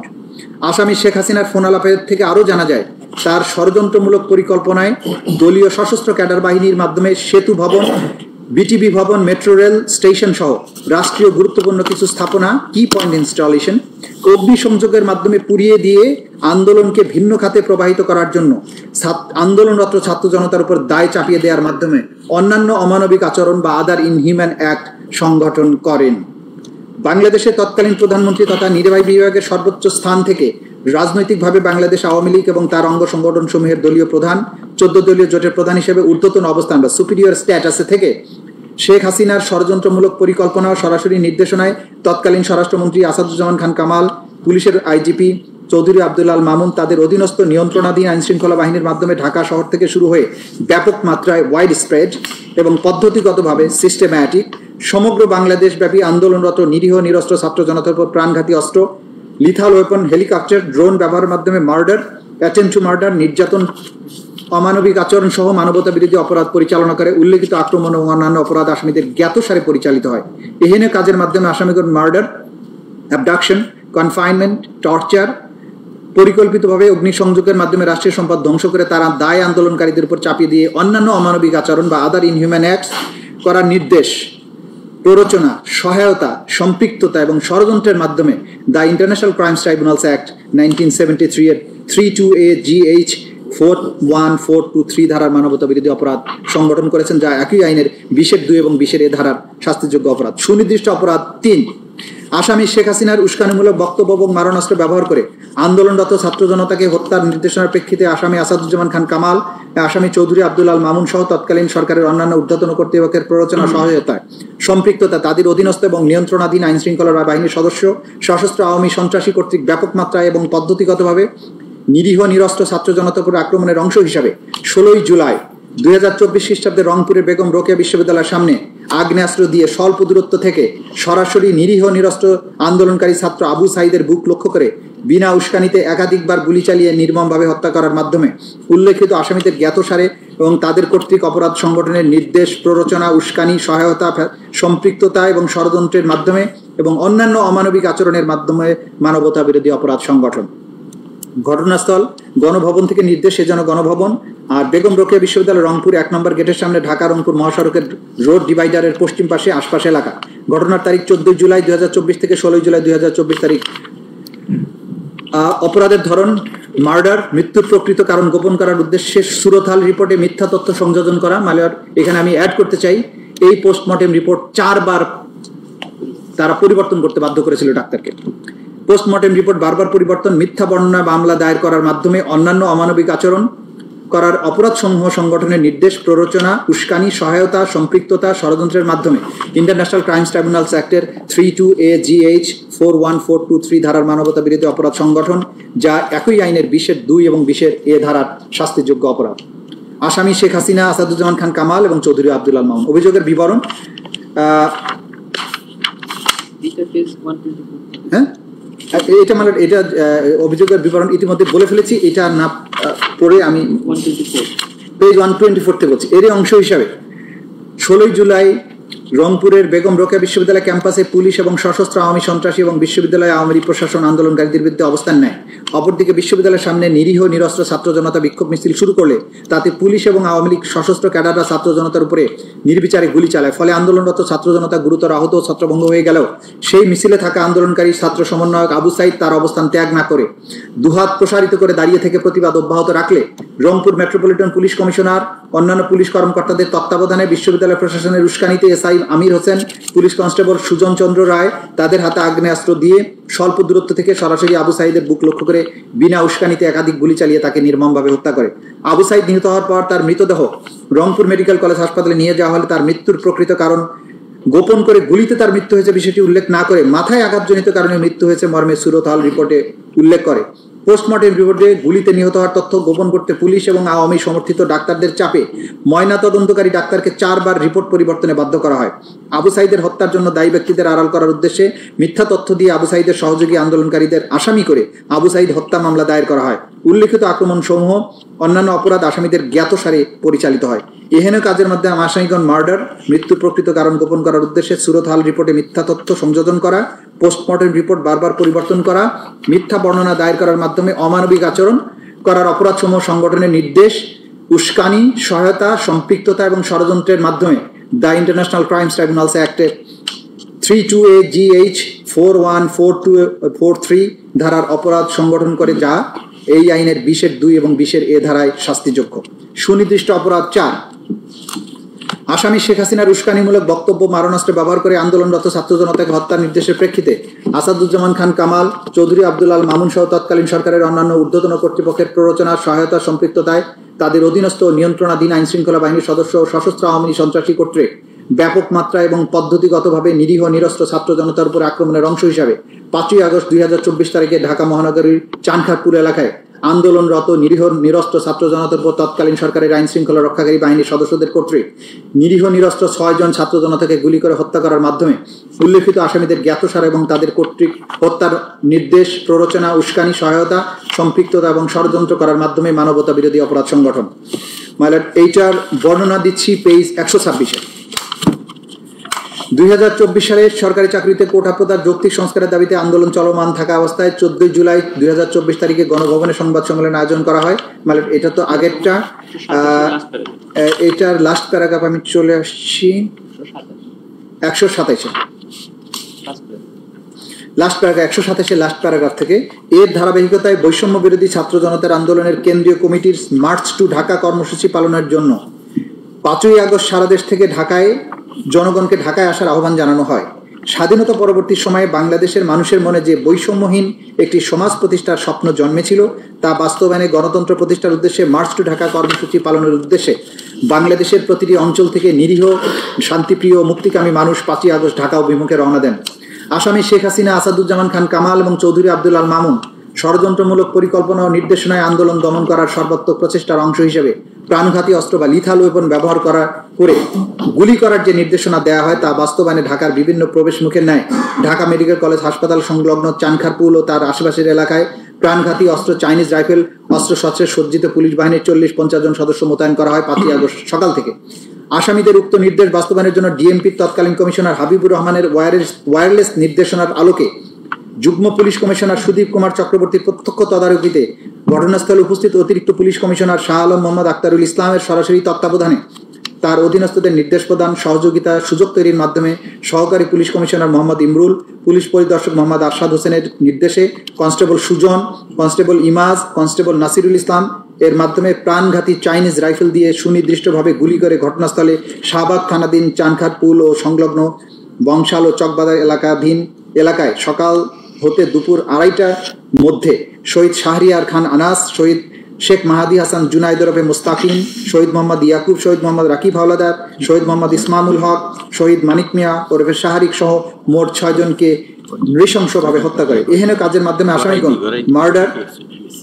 মার্ডার করার নির্দেশ, অর্ডার, প্ররোচনা, অ্যাবেটমেন্ট, উস্কানি, ইনসাইটমেন্ট, সহায়তা, ফ্যাসিলিটেশন, সম্পৃক্ততা, কমপ্লিসিটি, ষড়যন্ত্র, কনস্পিরেসির মাধ্যমে the international crimes tribunals act 1973 এর 328 GH 414243 ধারার মানবতা বিরোধী অপরাধ সংগঠন, যা একই আইনের 20(2) এবং 20(a) ধারায় শাস্তিযোগ্য। সুনির্দিষ্ট অপরাধ 5, আসামি শেখ হাসিনার উস্কানিমূলক বক্তব্য এবং মারণাস্ত্র ব্যবহার করে আন্দোলনরত ছাত্র জনতাকে হত্যা নির্দেশনার প্রেক্ষিতে আসামি আসাদুজ্জামান খান কামাল এবং আসামি চৌধুরী আব্দুল আল মামুন সহ তৎকালীন সরকারের অন্যান্য ঊর্ধ্বতন কর্তৃপক্ষের প্ররোচনা, সহায়তা এবং সম্পৃক্ততায় তাদের অধীনস্থ এবং নিয়ন্ত্রণাধীন আইন শৃঙ্খলা বাহিনীর সদস্য, সশস্ত্র আওয়ামী সন্ত্রাসী কর্তৃক ব্যাপক মাত্রায় পদ্ধতিগতভাবে নিরীহ নিরস্ত্র ছাত্র জনতার উপর আক্রমণের অংশ হিসেবে 5 আগস্ট 2024 ঢাকার আশুলিয়া থানার সামনে এবং আশেপাশে এলাকায় আন্দোলনরত নিরীহ নিরস্ত্র ছাত্র জনতার উপর তৎকালীন সরকারের আইন শৃঙ্খলা রক্ষাকারী বাহিনীর সদস্যদের কর্তৃক নিরীহ নিরস্ত্র 6 জন ছাত্র জনতাকে গুলি করে তাদের মধ্যে 5 জনের মৃতদেহ এবং 1 জনকে জীবিত এবং গুরুতর অবস্থায় আগুন দিয়ে পুড়িয়ে দেওয়ার অপরাধ, যা আসামিদের জ্ঞাতসারে সংঘটিত হয়েছে। উক্তরূপ হত্যার নির্দেশ, প্ররোচনা, উস্কানি, সহায়তা, সম্পৃক্ততা, ষড়যন্ত্র এবং অন্যান্য অমানবিক আচরণ করার মাধ্যমে মানবতা বিরোধী অপরাধ সংগঠন। এইটার বর্ণনাটা আমরা দিয়েছি পেজ 131-এর লাস্ট প্যারাগ্রাফ। এর ধারাবাহিকতায় বৈষম্য বিরোধী ছাত্র জনতার আন্দোলনের কেন্দ্রীয় কর্মসূচির মার্চ টু ঢাকা কর্মসূচি পালনের জন্য 5 আগস্ট সারা দেশ থেকে ঢাকায় আসার আহ্বান জানানো হয়। স্বাধীনতা পরবর্তী সময় বাংলাদেশের মানুষের জন্য মনে যে বৈষম্যহীন সমাজ প্রতিষ্ঠার স্বপ্ন জন্মেছিল তা বাস্তবায়নের উদ্দেশ্যে গণতন্ত্র প্রতিষ্ঠার উদ্দেশ্যে মার্চ টু ঢাকা কর্মসূচি পালনের উদ্দেশ্যে বাংলাদেশের প্রতিটি অঞ্চল থেকে নিরীহ, শান্তিপ্রিয় ও মুক্তিকামী মানুষ 5 আগস্ট ঢাকা অভিমুখে রওনা দেন। আসামি শেখ হাসিনা, আসাদুজ্জামান খান কামাল এবং চৌধুরী আব্দুল আল মামুনের ষড়যন্ত্রমূলক পরিকল্পনা ও নির্দেশনার আলোকে আন্দোলন দমন করার সর্বাত্মক প্রচেষ্টার অংশ হিসাবে প্রাণঘাতী অস্ত্র, লিথাল ওয়েপন মাধ্যমে গুলি করার যে নির্দেশনা দেয়া হয় তা বাস্তবায়নে স্থানীয় সংসদ সদস্য মোহাম্মদ সাইফুল ইসলাম, তৎকালীন ডিআইজি সৈয়দ নুরুল ইসলামের সরাসরি তত্ত্বাবধানে স্থানীয় পুলিশ ও আওয়ামী সশস্ত্র সন্ত্রাসীরা আশুলিয়া থানা এলাকায় জড়ো হওয়া ছাত্র জনতাকে বাধা প্রদান করে এবং গুলি করে হত্যা করতে থাকে। শেখ হাসিনার পতন এবং দেশ ত্যাগের পর মুক্তিকামী ছাত্র জনতা বিজয় উদযাপন করার জন্য রাজপথে নেমে আসলে আসামিদের পূর্বের নির্দেশের ধারাবাহিকতায় আশুলিয়া থানার আশেপাশে পুলিশ এবং আওয়ামী সশস্ত্র সন্ত্রাসীরা রাইফেল, শটগান, এসএমজি সহ নানা ধরনের আগ্নেয়াস্ত্র সজ্জিত হয়ে বিজয় উল্লাসরত সাধারণ ছাত্র জনতাকে বেপরোয়া গুলি করে শহীদ সাজ্জাদ হোসেন সজল, শহীদ আসবুর, শহীদ চান্দিল মাহমুদ সুজয়, শহীদ বায়েজিদ বোস্তামি, শহীদ আবুল হোসেন সহ মোট 5 জনকে হত্যা করে এবং 1 জনকে গুলি করে আহত করে। এরপর আনুমানিক বিকাল 4টা থেকে 5টার মধ্যে ওই সমস্ত পুলিশ এবং আওয়ামী সন্ত্রাসীরা শহীদ হওয়া 5 জন যথাক্রমে শহীদ সাজ্জাদ হোসেন সজল, শহীদ আসবুর, শহীদ তানজিল মাহমুদ সুজয়, শহীদ বায়েজিদ বোস্তামি, শহীদ আবুল হোসেন সহ মোট 5 জনকে 5 জনের মৃতদেহ এবং 1 জনকে জীবিত ও গুরুতর আহত অবস্থায় একটি প্যাডেল ভ্যানে হাত পা ধরে নিক্ষেপ করে একত্রিত করে। তারপর প্যাডেল ভ্যান থেকে 5 জনের মৃতদেহ এবং 1 জনকে জীবিত ও গুরুতর আহত অবস্থায় আরেকটি পুলিশের পিকআপ ভ্যানে উঠিয়ে উক্ত মৃত এবং জীবিত দেহগুলোকে পেট্রোল ঢেলে আগুন ধরিয়ে দেয়। গুরুতর আহত ব্যক্তিকে হাত পা নাড়াতে দেখলেও নিষ্ঠুর এবং বর্বর পুলিশ তাকে উদ্ধার না করে বা চিকিৎসার ব্যবস্থা না করে আরও জ্বালানি কাঠ আগুনে নিক্ষেপ করে 6 জনকেই পুড়িয়ে অঙ্গারে পরিণত করে, যা আসামিদের জ্ঞাতসারে পরিচালিত হয়েছে বলে সহজে অনুমান করা যায়।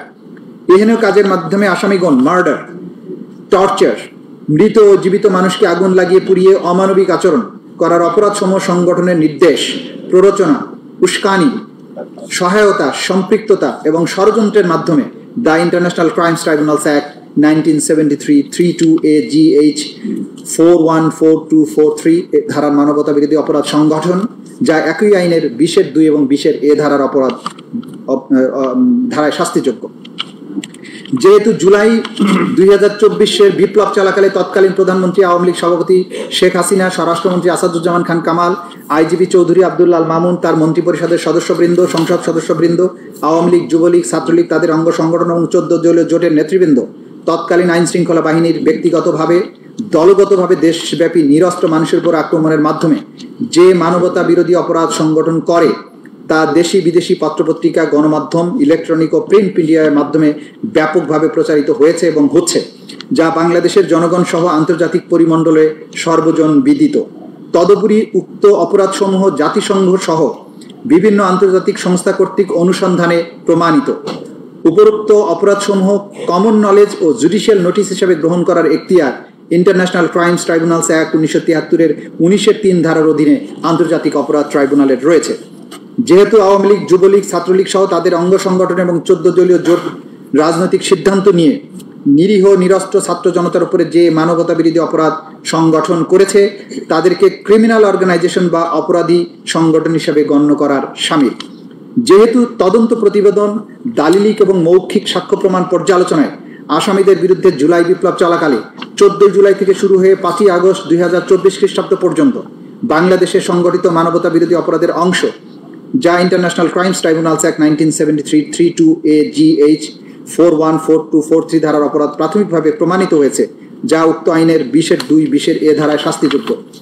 যেহেতু জুলাই বিপ্লব চলাকালে সারা দেশে পদ্ধতিগতভাবে সিস্টেম্যাটিক এবং ব্যাপক মাত্রায় ওয়াইড স্প্রেড আক্রমণ আসামিদের জ্ঞাতসারে নিরীহ নিরস্ত্র ছাত্র জনতার বা সিভিলিয়ান পপুলেশনের উপরে সংগঠিত মানবতা বিরোধী অপরাধের অংশ, সেহেতু অত্র মামলার বিষয়বস্তু মাননীয় ট্রাইব্যুনালের এখতিয়ারাধীন বিধায় এই বিচার নিষ্পত্তি করার ক্ষমতা মাননীয় ট্রাইব্যুনালের রয়েছে। এমত অবস্থায় প্রার্থনা, মাননীয় আন্তর্জাতিক অপরাধ ট্রাইব্যুনাল ন্যায় বিচারের স্বার্থে ইন্টারন্যাশনাল ক্রাইমস ট্রাইব্যুনালস অ্যাক্ট 1973-এর 9(1) ধারায় আনুষ্ঠানিক অভিযোগ বা ফর্মাল চার্জ সম্বলিত আবেদন গ্রহণক্রমে তা আমলে বা কগনাইজেন্সে নিয়ে পলাতক আসামি শেখ হাসিনা, পিতা মৃত শেখ মুজিবুর রহমান, মাতা মৃত ফজিলাতুন্নেছা, টুঙ্গিপাড়া, গোপালগঞ্জ, আসামি আসাদুজ্জামান খান কামাল, পিতা আশরাফ আলী খান, মাতা আকরামুন্নেছা, ঠিকানা মণিপুরিপাড়া, তেজগাঁও, ঢাকা, আসামি চৌধুরী আব্দুল আল মামুন, মাতা পিতা মৃত আব্দুল মান্নান চৌধুরী, মাতা জিন্নাতুন্নেছা চৌধুরী, গ্রাম শ্রীহাইল, থানা সাল্লা, সুনামগঞ্জ, বর্তমান ঠিকানা ইস্কাটন, স্বপ্নধারা, রমনা, ঢাকা। এদের বিরুদ্ধে যথাযথ বিচারের মাধ্যমে উক্ত আইনের 20(2) 20(a) ধারা মতে সর্বোচ্চ শাস্তি দান অথবা মাননীয় ট্রাইব্যুনাল অন্য যেরূপ বিবেচনা করবেন সেরূপ আদেশ দানে আজ্ঞা হয়।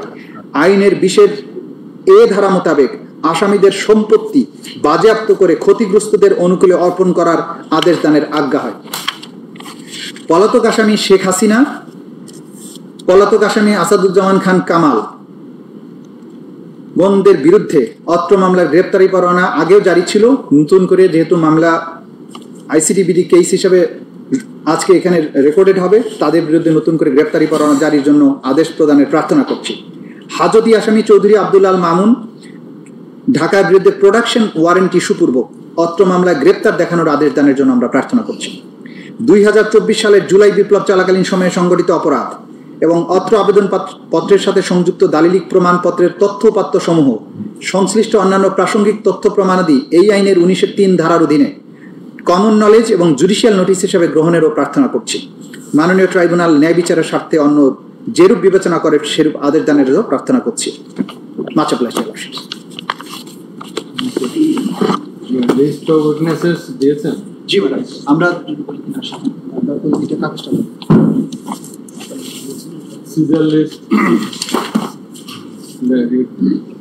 আমরা যেগুলো দিয়েছি এখানে সেটা হচ্ছে যে ফর্মাল চার্জের বাইরে সাক্ষী লিস্ট অফ উইটনেস দিয়েছি 81 জনের, তথ্যসূত্র দিয়েছি আমরা 5 ভূখণ্ডে 2018 পৃষ্ঠার, জব্দ তালিকা এবং দালিলিক প্রমাণ দিয়েছি 8 ভলিউমে 4005 পৃষ্ঠায়, শহীদদের তালিকা দিয়েছি আমরা 10 খণ্ডে, সেখানে মোট পেজ হচ্ছে 8747 পৃষ্ঠা।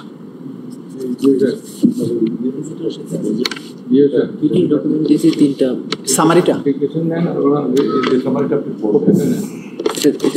এটা মানে আমি লিখে টাইপ করে দিচ্ছি।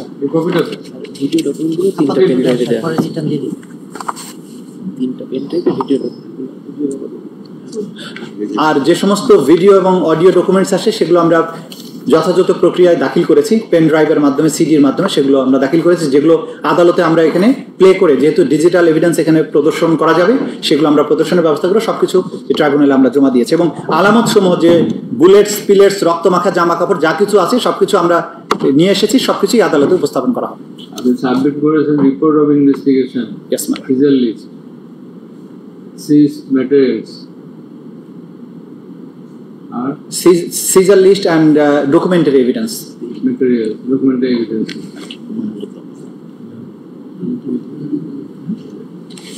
Much obliged. Thank you. Delighted Chief Prosecutor submitted formal charge against the accused, namely Sheikh Hasina, former Prime Minister of Bangladesh, accused Asaduzzaman Khan Kamal, former Home Advisor, Home Minister, and accused Abdullah Mamun, former Inspector General of Police. Amongst the accused, all the accused, none of the accused are present in the tribunal, since today is not fixed for their appearance.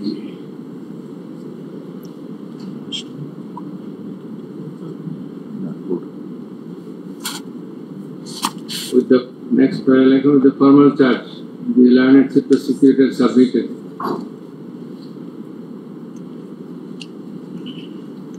the report of investigation,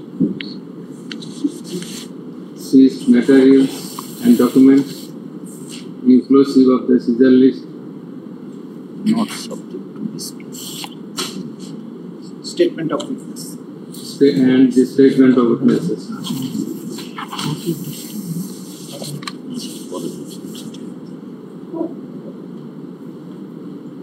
Next level in the petition, in the formal charge,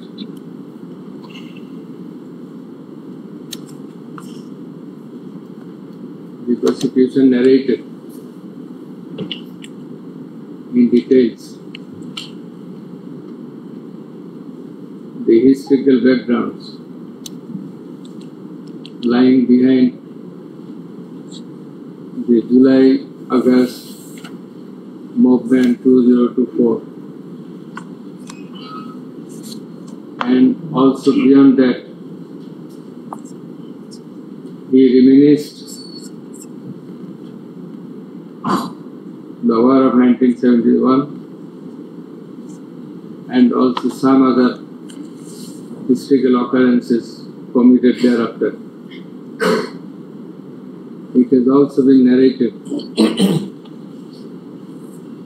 therein how Shapla Chattor occurrence did take place, the Vidya Dasaka did take place,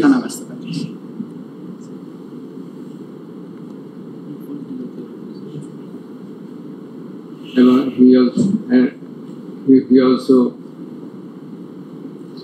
narrated other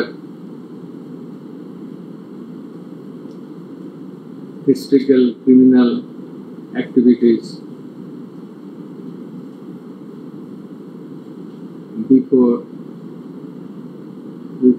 prior to the movement of July-August 2024. The learned Chief Prosecutor made a threadbare description of the backdrop of the acts complained of.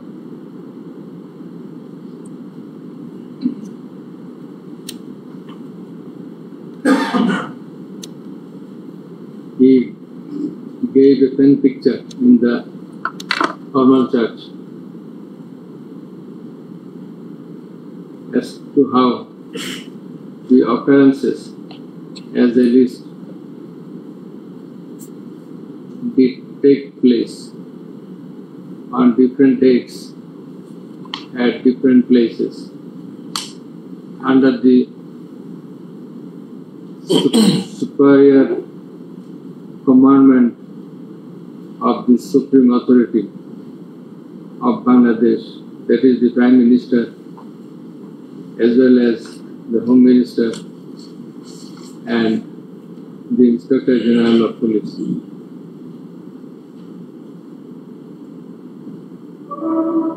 Next, it has been averred in the church as well as in the submission of the learned Chief Prosecutor how all the occurrences as narrated therein were committed at the instance of the superior authorities of the country.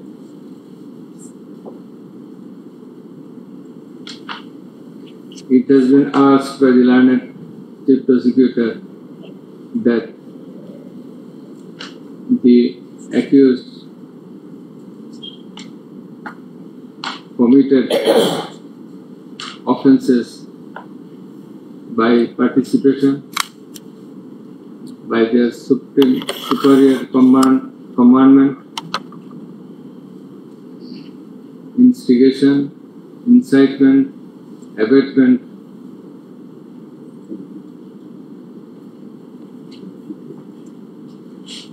and facilitation.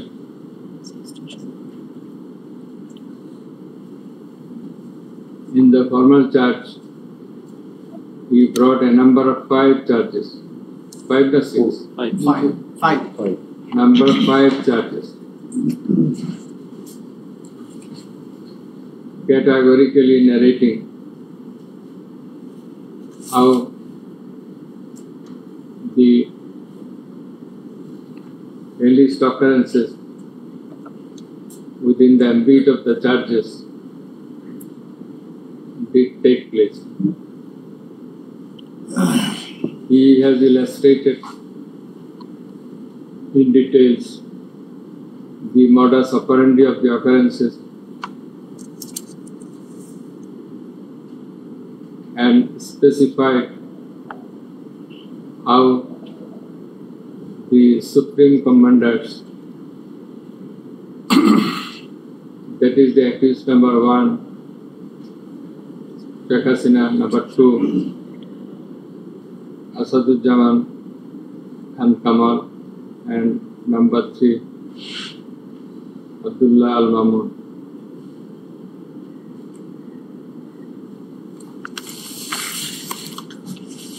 Directed the forces, law enforcement agencies, and their party activists to heal the struggling people, particularly the students. It has also been emphatically asserted by the learned Chief Prosecutor that the accused, particularly accused number 1, directed to use lethal weapons and helicopter and also drone to kill the people in the movement, in consequence of which a good number of people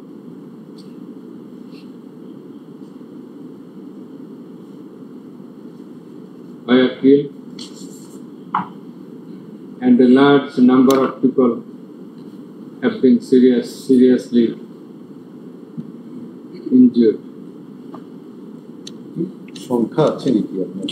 আমরা বলেছি 1400 শহীদ নিহত এবং আহত হয়েছে 25,000. নাম্বারটা পরে লিখে দিন। মানে in support of the numbers we have submitted the documents as well. 1400 আর 25,000 লিখে দিন। 25,000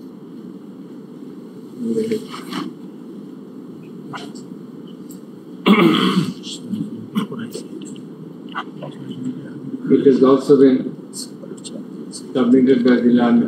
It has also been stated by the learned prosecutor how the investigation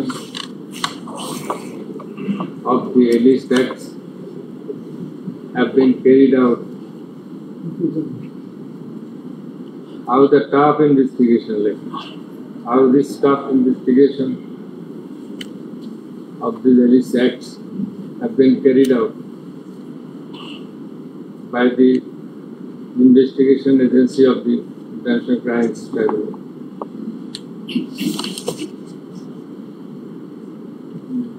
In conclusion,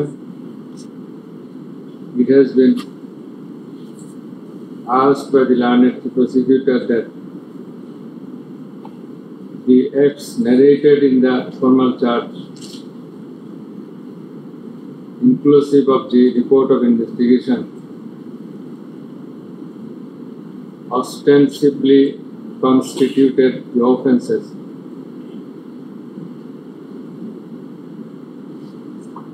under section 32A, 32A, 32G, 32H, 41, 42, 43 of the International Crimes Tribunal 1973. It has ardently been submitted by the learned prosecutor, Pranam given person, Mr. Tajul Islam, for doing the needful in accordance with the provisions of law, for bringing the accused under legal action by under legal action. Next parallel transpires that amongst the accused,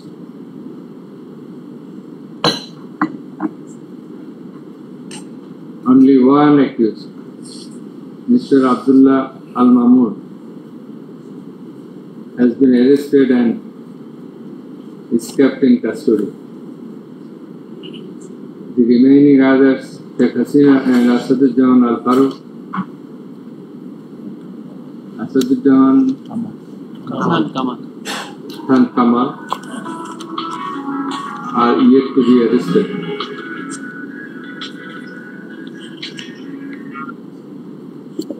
And therefore, warrant of arrest expressed is required to be issued against them.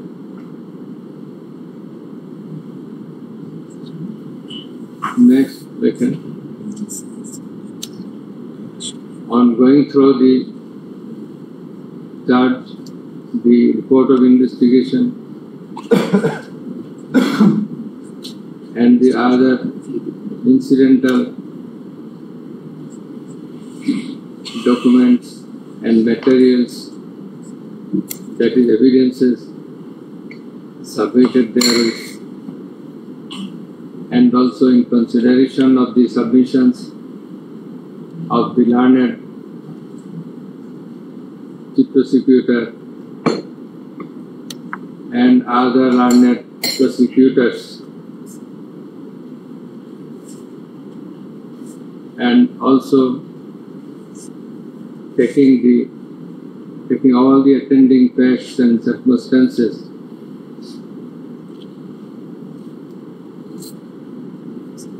in relation to this matter,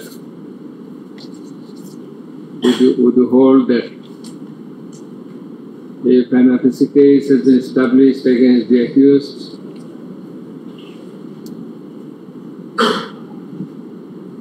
so that they deserve to be proceeded against, whereupon we do hereby take cognizance of the offences under section 3 to A, comma, which sections were there? A, G, H, 41, 42, 43 of the International Crimes Tribunal Act 1973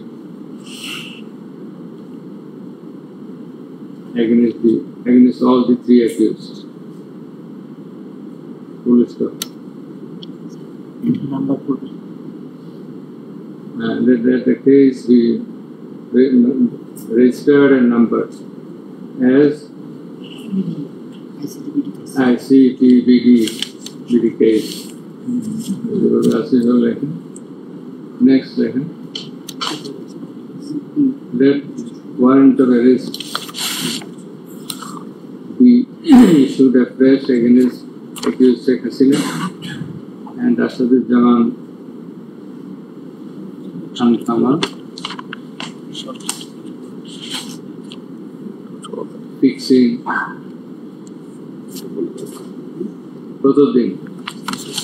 The regular date is fixed on 16th of June. That is after the Eid vacation. So 16th July.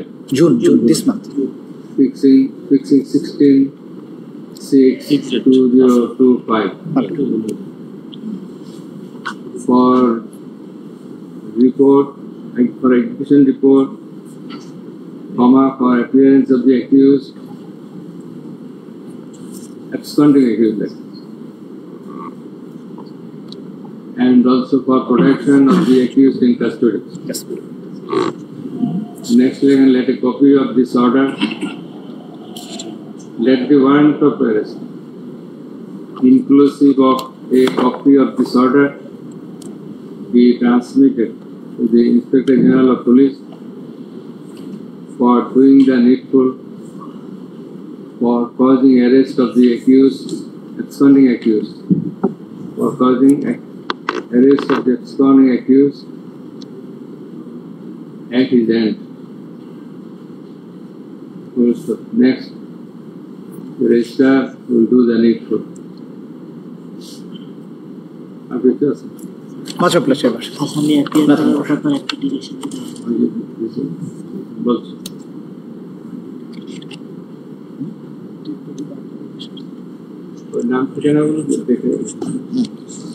মানে ওই অফেন্সের বর্ণনাটা যেখানে আসছে মানে ওইখানে ওই লাশ burning এর বিষয়টা বোধহয় একটু বাদ পড়ে গেছে, ওইটা একটু যাতে অ্যাড হয়ে যায়। কোন জায়গায় অফেন্সটা ক্যাটাগরিক্যালি কমিটেড এটা এডিট করার সময় Much obliged, Your Worship. this is the main order. Much obliged, Your Worship. Thank you very much. Much obliged, Your Worship. My Lord, I am grateful to one of our learned member of this tribunal. He is very sick, I know.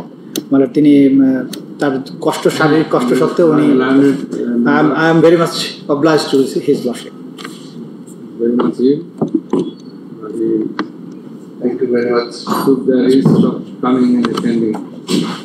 Much obliged. Thank you very much.